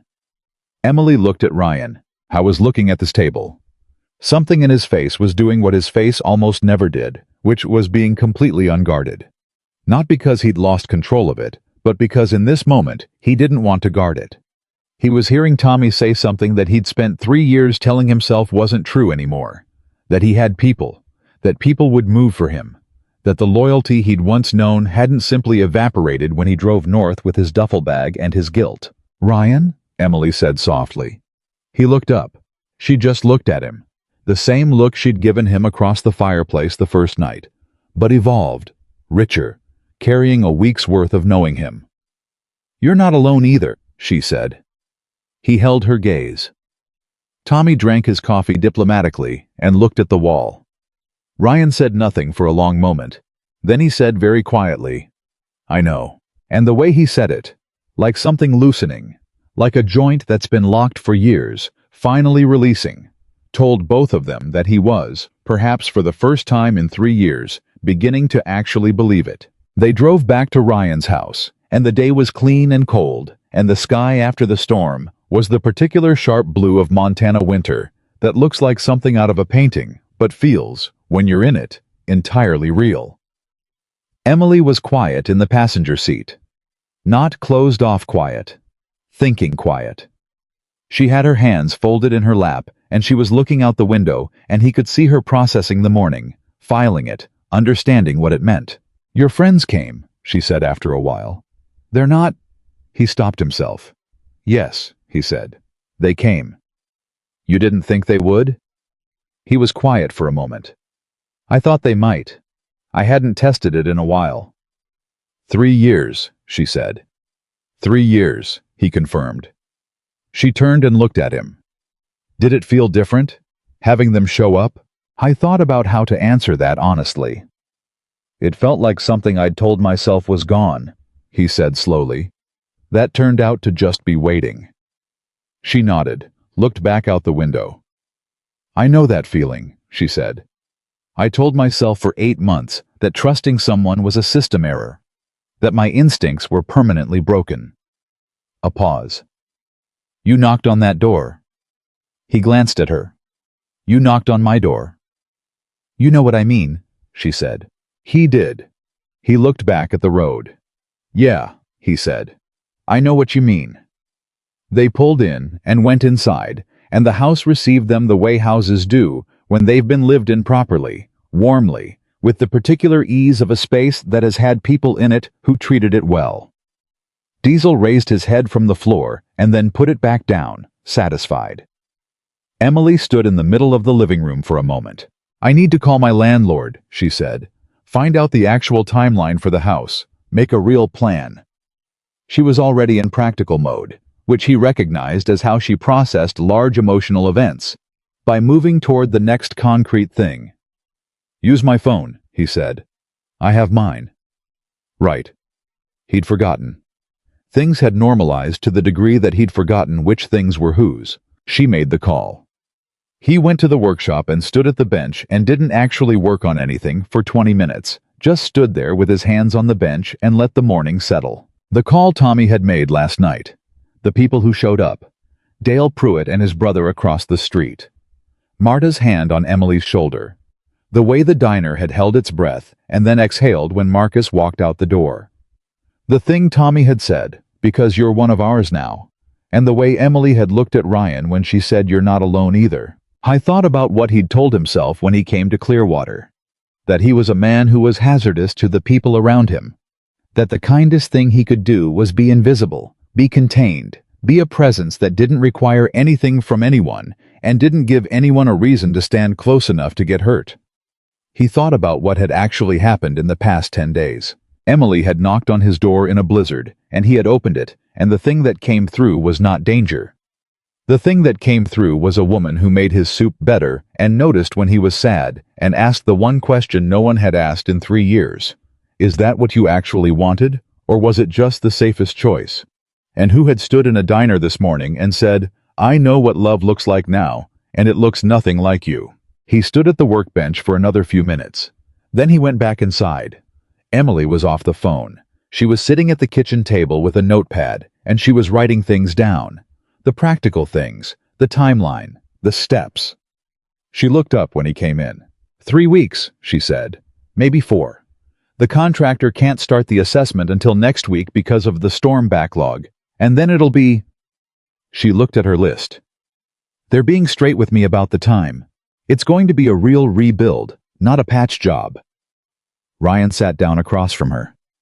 Okay, he said. She looked at him. I know we said 2 weeks. Originally. We said 2 weeks because that's what you thought you'd need, he said. The situation changed. I don't want to... Emily. His voice was quiet. Stop performing like you're a burden. You're not. You've been here 10 days. Has there been a single day where your being here made my life worse? She opened her mouth, closed it. Has there? He said. No, she said. Then stop calculating it like a debt, he said. You're staying until your house is ready. That's the end of the conversation. She looked at him for a long moment. Something moved across her face. Something that was big and real and a little terrifying to her. He could see that. She was recognizing something. She was naming it internally in a way she wasn't ready to say out loud. He could see it happening. He didn't push it. He just looked at her steadily and let the space be. Okay, she said. And then immediately. But I want to help with the rebuild. When it starts. I want to be there working, not just waiting for it to be done. Obviously, he said. She smiled at that. The real one, the loud one, the one that filled up whatever room it was in. He looked at his coffee mug. Something in the neighborhood of his mouth moved. She saw it. Did you just almost smile? She said. No, he said. Ryan Carter, you almost smiled. I did not. You did. I saw it. There was... She gestured at the lower half of his face. A movement. That's how my face sits, he said. It absolutely is not, she said. And there it was. The ease of it, the lightness, the particular kind of banter that only exists between people who have been through something real together and come out the other side, close enough to tease each other about facial expressions. He hadn't had this in years. Hadn't known he missed it. Hadn't let himself know he missed it. He stood up. "I'm going back to the workshop." "To not smile in private," she said. He stopped in the doorway. He turned and looked at her. And he let it happen. Just barely. Just the corner of it. Just enough for it to be real and visible. Her face went bright. He turned back to the workshop before it could go any further. But it stayed with him the rest of the afternoon. That brightness, that specific light that had come into her face when he'd let something through. He thought about what it would mean to keep letting things through. He thought about the door chain he'd taken off 10 days ago, and the fact that he hadn't put it back on since. He thought about what it cost to keep a door open, and what it cost to close one, and which cost, when you were honest about it in the dark, was actually higher. I was still thinking about it when his phone rang at 3 in the afternoon. He looked at the screen. Tommy Reyes. He answered. "Yeah." "You need to know something," Tommy said. His voice had a quality to it that Ryan hadn't heard from Tommy in a long time. Something careful. Something that was managing its own weight. "Tell me," Ryan said. "Garrett ran the full background on Marcus Hale," Tommy said. "Not just the surface stuff. Deep background." Ryan was still. "Emily's not the first," Tommy said. The workshop went silent. "There was a woman in Denver," Tommy continued. 2 years before Emily. Same pattern. He followed her after she left. She filed a restraining order. There's a record." He paused. "And there was an incident with a woman named Paula Renner in Scottsdale 4 years ago, before the Denver woman. Paula's case was settled out of court. Quietly. Very quietly. With a significant amount of money attached to the quiet." Ryan sat down on the stool beside the workbench. "He's done this before," Ryan said. "Systematically," Tommy said. "This is not a man in pain over losing someone. This is a man who has a pattern and the resources to protect that pattern." Ryan stared at the wall. "Emily needs to know," Tommy said. "I know. And Garrett says, and this is important, the information about Paula Renner and the settlement is not public. The way Garrett found it is technically—" Tommy paused delicately. "Circuitous. Can it be documented in a way that's usable? Garrett says if Emily gets a lawyer, and the lawyer knows to look in the right directions, yes, it's there. It's findable. Legitimately findable if you know where to go." Ryan was quiet for a long moment. He was thinking about Emily at the kitchen table with her notepad. I was thinking about what it meant to give her this information. Not whether to. That wasn't a question. She had the absolute right to know. But how to give it without making her feel like the thing she'd stepped out from under was bigger than she'd known, and she'd never actually get clear of it. That was the fear. That was the thing he wanted to protect her from. But he also knew, had known since the beginning, had demonstrated it in 100 small ways, that what Emily needed from him was not protection from information. What she needed was someone to stand beside her while she had it. "I'll tell her," Ryan said. "There's one more thing," Tommy said. Ryan waited. "Marcus left Clearwater," Tommy said. "His SUV crossed the county line about 90 minutes ago. Garrett had someone watching the road." Ryan let out a slow breath. "But," Tommy said. "But," Ryan confirmed. "Colt Ridings didn't leave with him," Tommy said. "Colt Ridings is still in town." Ryan stood up from the stool. "Where?" he said. "As of an hour ago, he was at the Route 9 lodging, the one that's still under renovation. Apparently one of the units is still being rented out, off the books. He's paid for 3 more days." Ryan walked out of the workshop and stood in the space between the workshop and the house. "Tommy?" "Yeah. Call Dale Pruitt," Ryan said. "Tell him what you told me. Tell him Ridings is still here." "Already made that call," Tommy said. "And a few others." Ryan stood there. The afternoon was quiet. The cold was clean. From inside the house he could faintly hear the sound of Emily moving around. The particular sound of a person who has started to belong to a space, who moves through it without apology. "Tommy," he said. "Yeah." "Thank you," Ryan said. Not casually, with the full weight of it. Tommy was quiet for a second.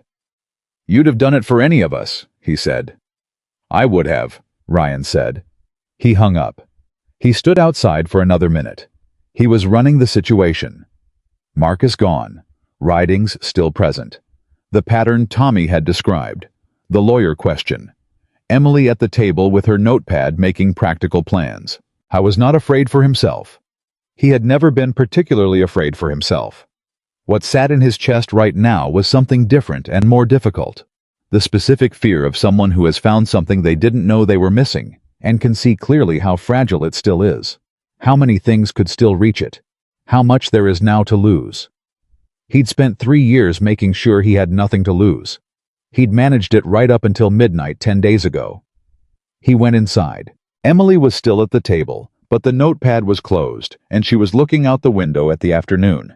And when he came in, she looked up and immediately read his face, the way she'd been reading his face for 10 days.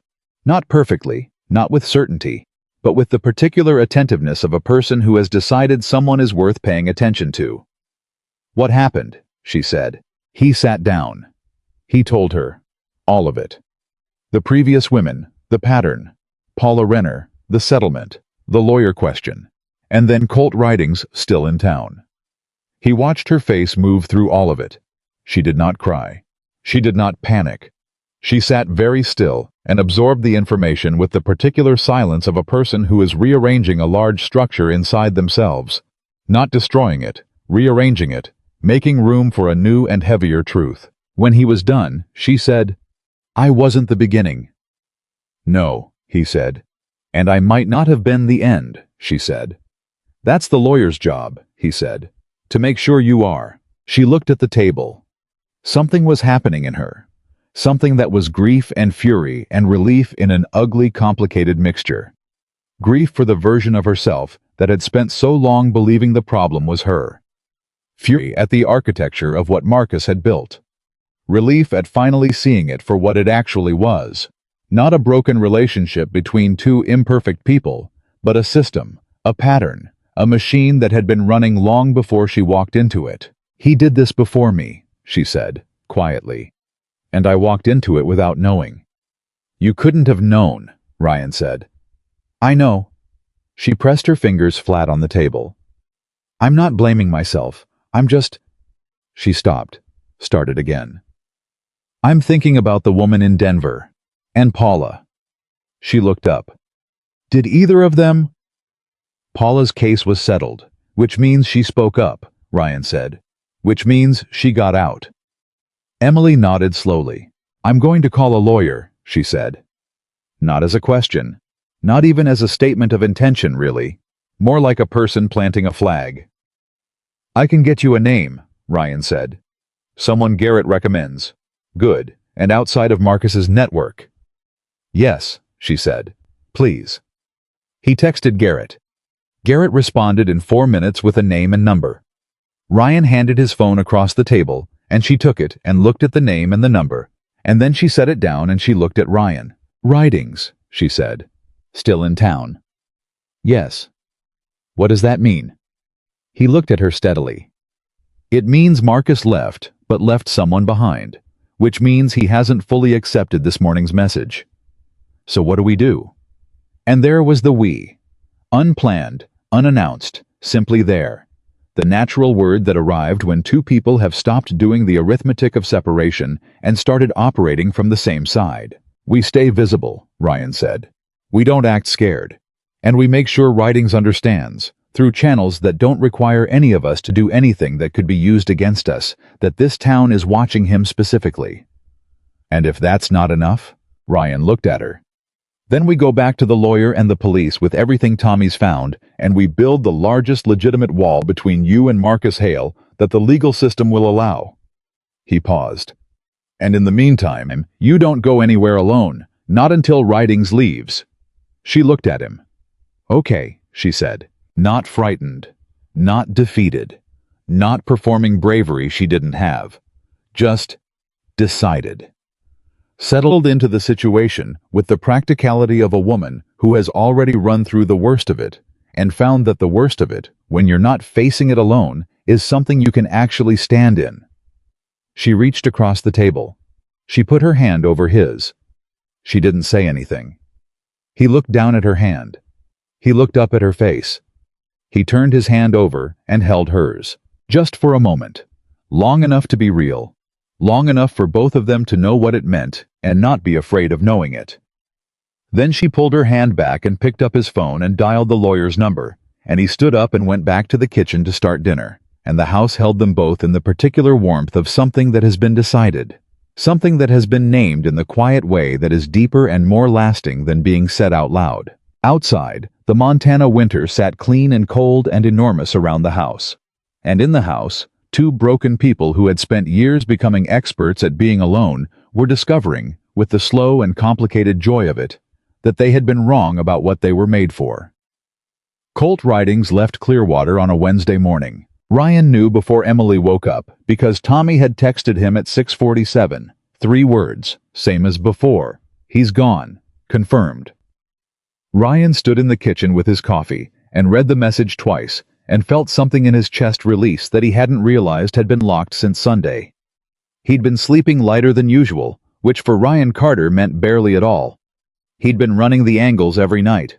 Where Ridings was, what Marcus might do next, what the lawyer in Billings was building, whether the net they were constructing from legitimate materials was being built fast enough to matter. It was Wednesday. The lawyer had filed the formal cease and desist Monday afternoon. By Tuesday morning, she'd had a judge's signature on a preliminary harassment injunction that covered both Marcus Hale and anyone operating on his behalf. The Denver woman, whose name was Claire, and who the lawyer had found and called within 18 hours of Emily retaining her, had agreed to provide a corroborating statement. Paula Renner's attorney in Scottsdale had returned the lawyer's call within 20 minutes of receiving it, which told its own story about how long Paula had been waiting for someone else to show up. The net had held. More than held. It had become something Marcus Hale's money and his careful management of his own image could not quietly absorb. It had become, the lawyer told Emily on Tuesday evening, a matter of record. Formal, documented, cross-jurisdictional record. The kind that doesn't go away. Emily had sat at Ryan's kitchen table after that call and been very quiet for a long time. Ryan had put a cup of tea in front of her. She'd switched to tea in the evening somewhere in the second week, and he'd simply started making it without being asked. And she held it with both hands and looked at the table. "Claire," she said finally. "She's been waiting 2 years." "She came forward," Ryan said. "That mattered." "We should have found each other sooner," Emily said. Then quieter. "I should have gone looking." "You were surviving," Ryan said. "That's not a failure. That's just the sequence." She looked up at him. "Does it ever stop? The second guessing?" He thought about that honestly. "It gets quieter," he said. "It doesn't stop. But it gets to where it's not the loudest thing in the room anymore." She nodded, looked back at the tea. "Paula's attorney called back in 20 minutes, she said. "I know." 20 minutes, she repeated. She had someone waiting for this call. She pressed her lips together. "Marcus has no idea what he walked into when he drove to Clearwater." "No," Ryan said. "He thought he was walking into an isolated woman with no support and no leverage." He paused. "He was wrong on every count." She looked at him across the table. The look was full and direct, and carried everything the past 2 weeks had built between them without needing to inventory any of it. "Because I knocked on a door," she said. "Because you knocked on the right door," he said. So now it was Wednesday morning, and Colt Ridings was gone, and Ryan stood in the kitchen and read Tommy's message and let the held tension in his body find its way out slowly, the way it does when the specific threat has passed and your nervous system finally gets the update. He heard Emily's door, her feet in the hall. She appeared in the kitchen doorway in the enormous flannel shirt. She'd reclaimed it somewhere in week 2, had simply started wearing it in the evenings, as if it had always been hers, and he had said nothing because there was nothing to say. And she looked at his face, and she knew. "He's gone," she said. "Yes." She leaned against the doorframe. She closed her eyes for exactly 3 seconds. When she opened them, they were clear. "Both of them?" she said. Tommy confirmed. "Ridings crossed the county line this morning. Marcus hasn't been in the state since Monday." He paused. and the injunction makes coming back a legal event rather than just a personal one. She nodded slowly. She came to the counter, and he handed her the coffee he'd already poured for her because he'd heard her moving before she knocked and had it ready. "Thank you," she said. He nodded. She stood there and drank her coffee. And outside the morning was cold and clear, the kind of Montana morning that has no interest in being subtle about its beauty. And inside the house was warm and quiet and real. "I want to go see the house today," she said. "The contractor's starting the assessment. I want to be there." "I'll take you," he said. "You don't have to." "Emily." His voice was patient and final in equal measure. She stopped, looked at him. "You have work." "Nothing that can't wait 2 hours," he said. "I'll take you." She looked at him for a moment with the particular expression she got when she was trying to decide whether to push back on being cared for and was losing the argument with herself. "Okay," she said. They drove to the house.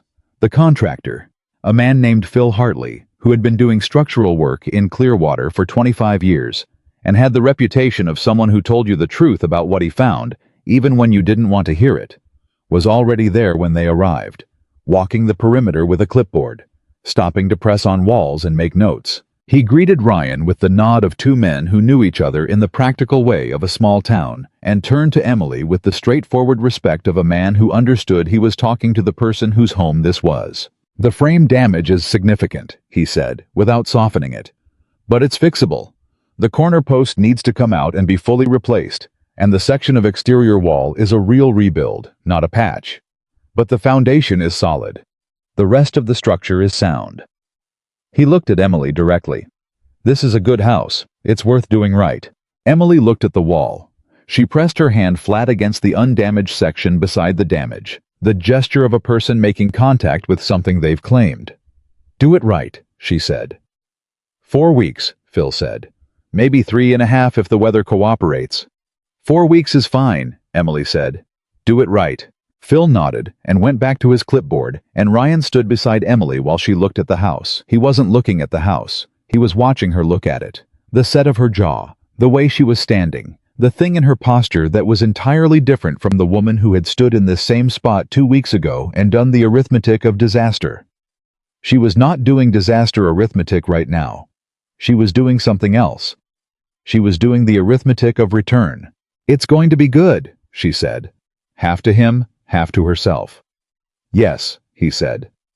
She turned and looked at him. "Ryan." "Yeah." "After it's fixed," she said carefully, "I'm going to need to think about what I actually want, where I actually want to be." She held his gaze. "I moved here to start over, but I think—" She stopped, tried again. "I think starting over means something different to me now than it did 8 months ago." He looked at her steadily. He understood exactly what she was saying, and exactly what she was not yet saying, and he understood that the unsaid part was not something he needed to reach for. It would arrive when it was ready. Some things had to be allowed to arrive. "Whatever you decide," he said, "you decide it from solid ground, not from running." She nodded. "That's what I needed to hear." "I know," he said. They drove back. He went to the workshop, and she sat at the kitchen table with her laptop and worked on things she'd been putting off. The practical reconstruction of a life that had been in suspension. Emails she'd owed people. A work project that had been waiting for her attention. He could hear the occasional sound of her from the workshop. The keyboard, the quiet, the particular quality of a person working steadily at something they care about. It was, he thought, standing at the workbench with his hands on the carburetor housing he'd been machining for 3 weeks and barely touched. A very specific kind of ordinary. The best kind. The kind you don't recognize as extraordinary until you understand what its absence feels like. He finished the carburetor housing that afternoon. It took 2 hours of focused work, and when he was done, he held it and it was right. Exactly right. The tolerances clean. The machining precise. The part doing what it was supposed to do without compromise. He set it on the bench and looked at it. The first time he'd picked it up 3 weeks ago, he'd thought, a machine starved of what it needs to run. He'd thought about that conversation with Emily, The one in the workshop doorway, when she'd said that about the carburetor, and it had been about everything except the carburetor. He carried the part into the kitchen. Emily looked up from her laptop. "Done," he said. He set it on the counter. She looked at it. "The Sportster." "Yeah." "Does it feel good when you finish something?" He thought about it. "It feels correct," he said. "Like the thing is what it's supposed to be." She looked at him, then at the part, then at him again. "Yeah," she said quietly. "I know that feeling." He put the part away. He started on dinner. She kept working. And the evening came in the way evenings had been coming for 2 weeks now, gradually, warmly, with the particular quality of something that has established itself as a pattern worth keeping. After dinner they sat by the fire. This had become the ritual. Dishes done, fire going, the specific pause of a day that has been spent well and knows it. Emily had her feet tucked under her on the couch. Ryan was in his chair. Diesel was between them on the floor, occasionally verifying with a look that both humans were still present and correctly positioned. "Can I tell you something?" Emily said. "Yes." She looked at the fire for a moment. "When I was walking through the storm that night, the night I came here." She paused. "I didn't let myself think about what would happen if no one answered. I just walked. She stopped. "I was so tired of thinking about what might not work that I stopped thinking and just moved toward the only light I could see." Ryan looked at her. "The generator light," she said, "from the outbuilding. That's what I was walking toward. I didn't even know whose it was. I just knew there was a light, and I was cold, and I had to move toward something." He was quiet for a moment. "And then you knocked." "And then I knocked," she said. The fire cracked. Diesel shifted. "I've been thinking about that," she said. "The moving toward something. Not away from something. Toward." She looked at Ryan. "I've spent a lot of my life moving away. Away from Marcus. Away from the relationship. Away from the city. Away from anything that had gone wrong." She paused. "That night I wasn't moving away. I was moving toward the light." Ryan looked at the fire. He was quiet for a long moment, and then he said, "I've been moving away too, for 3 years. Away from the club, away from people, away from—" He stopped. "Away from the possibility of mattering to someone and something going wrong because of it." "Sarah," Emily said softly. "Sarah," he confirmed. "And now?" she said. He looked at her. The firelight was on her face, and she was looking at him with those pale, exhausted blue eyes that had stopped being exhausted somewhere in the second week and were now just clear, just real, just present. "Now I'm thinking," he said slowly, "that moving away from everything because one thing went wrong is—" He paused, found the honest word. "Is cowardice dressed up as responsibility." She was very still. "That's a hard thing to admit," she said. "Yes," he said. "Does it feel true?" He held her gaze. "Yes," he said. "It feels true." She looked at him for a long time. And then she uncurled from the couch, and she crossed the room, and she sat on the arm of his chair. Not beside him, not across from him, beside him and slightly above him.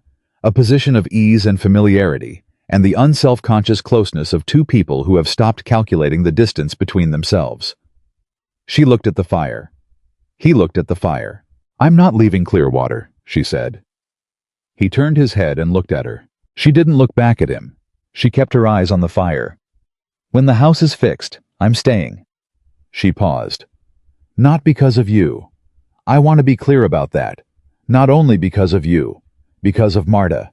Because of Tommy showing up at the diner. Because of a town that held its breath for me when I needed it.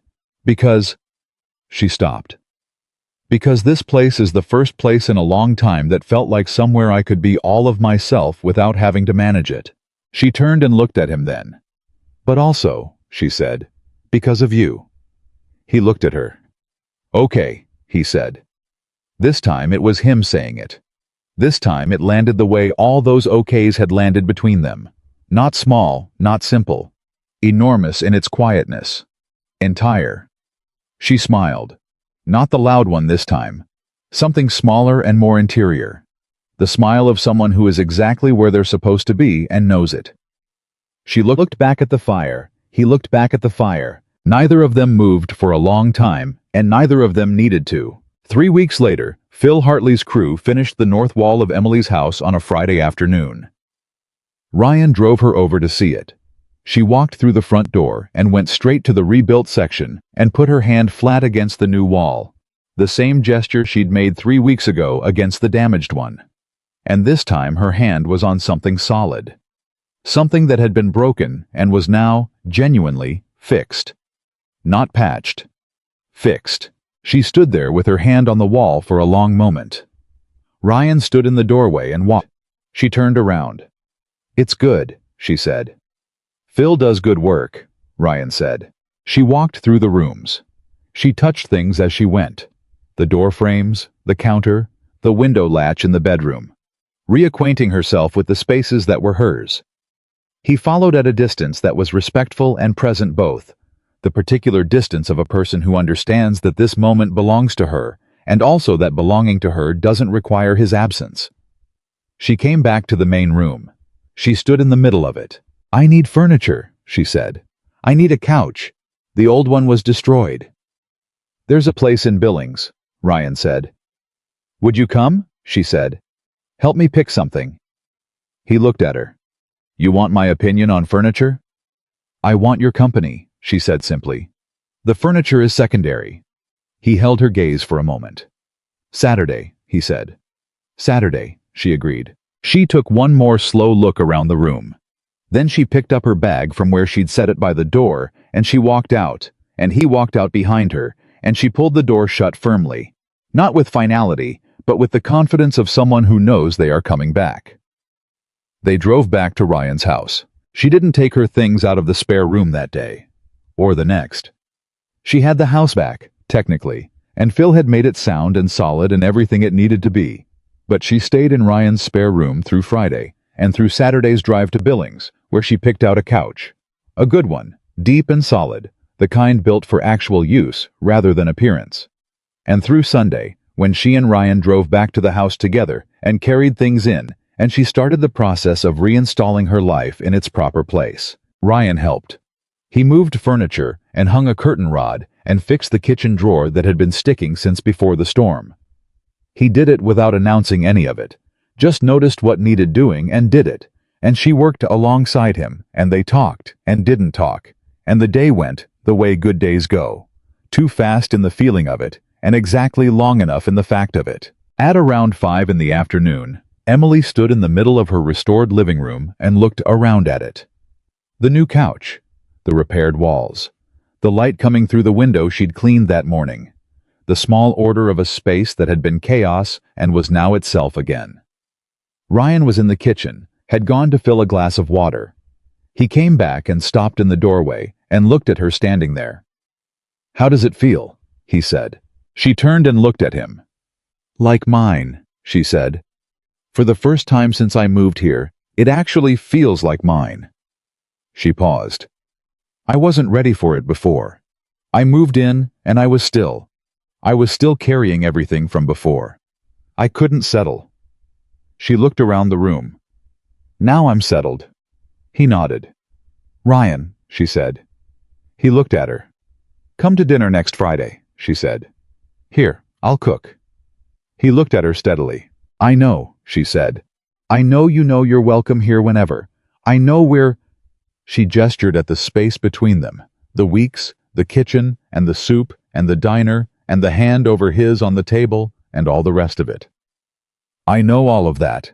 I'm asking you to come to dinner on Friday, to sit at my table, to let me do for you what you did for me." He was quiet for a moment. "What did I do for you?" he said.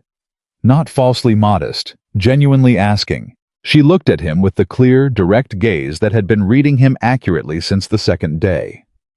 "You opened the door," she said. "And then you never made me feel like being inside was a condition I had to earn over and over." She paused. "You just—" She shook her head slightly. "You just let me be there, like I had the right to be there." Her voice was steady but full. Nobody had done that in a long time. Maybe ever. The room was very quiet. Ryan stood in the doorway with the glass of water in his hand, and he looked at Emily Whitmore in the middle of her restored room, and he thought about a door in a storm, and a chain he'd taken off, and a woman who'd said 5 words and changed every calculation he'd made about his own life. He thought about Sarah. He thought about what Emily had told him Sarah would have wanted. The Ryan who was present, not the one who'd decided he was too dangerous for the world. He thought about the Friday evenings he'd spent alone in his chair by the fire for 3 years, and the Friday evening he'd had 2 weeks of, which was different, which was fuller, which was the kind of thing a man notices when he stops pretending he doesn't notice things.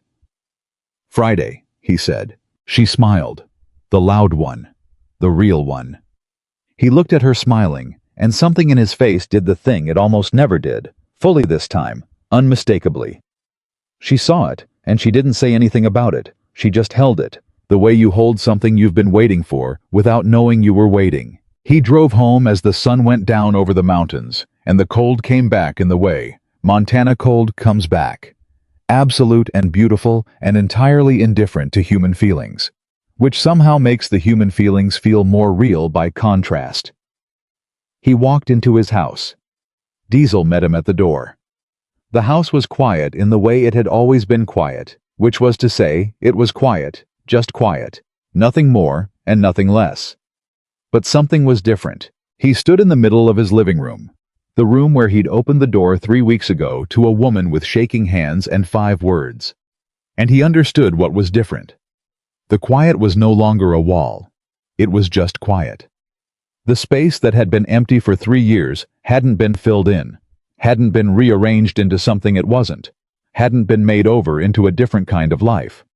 It was still his. Still the same 4 walls, the same fire, the same chair. But something had been put back that he'd removed and forgotten he'd removed. Not trust exactly, not hope exactly. Something that sits underneath both of those. The basic willingness to let the world be something other than a source of loss. The specific courage it takes to open a door without knowing what's on the other side, and decide that the risk of finding out is worth more than the safety of never knowing. Emily had knocked on his door in the worst storm in 30 years because she had run out of the option of protecting herself. He had opened it because something in him, something he hadn't killed, only buried, only packed away under 3 years of solitude and deliberate distance, had recognized the sound of the knock. What followed had not been simple. It had not been without cost or complication, or the specific terror of caring about something you could lose. It had been real, which is harder than simple and worth more than safe. He sat in his chair. He looked at the fire. Diesel settled on the floor between him and the empty couch. Friday was 5 days away. He would go to dinner. He would sit at her table and eat what she made, and they would talk the way they talked, which was the best conversation he'd had in years, which was the truest company he'd had in longer than that. And afterwards, he would drive home through the Montana dark, and come back to this house, and it would be quiet, and that would be fine. And then, probably, they would find their way to whatever came next. Not rushed, not performed, not the false urgency of people who have confused loneliness with love. The real thing, at the pace real things move, which is slowly at first and then all at once, like a storm coming in. He knew something about storms now. He knew that the storm was not the point. The point was the door you opened when someone knocked. The point was the chain you took off. The point was the 5 words that 2 people carry forward into the rest of their lives. Not because they were magic, not because they solved anything, but because they were true, and because a woman brave enough to walk 1.5 miles through a blizzard to say them had turned out to be exactly the right person to say them to, exactly the right man at exactly the right door. Ryan Carter had spent 3 years being alone and calling it wisdom. Emily Whitmore had spent 8 months being alone and calling it healing. What they had found, between the storm and the rebuilt wall and the diner and the hand on the table and the everything in between, was something that neither of them had planned and both of them had needed. The simple, irreducible, world-shifting discovery that the right person, at the right door, at the right moment, can make a man remember what he built his walls to protect, and make a woman understand that the thing she'd been protecting was never broken. Just waiting for a door that would open, and stay open, this time for good.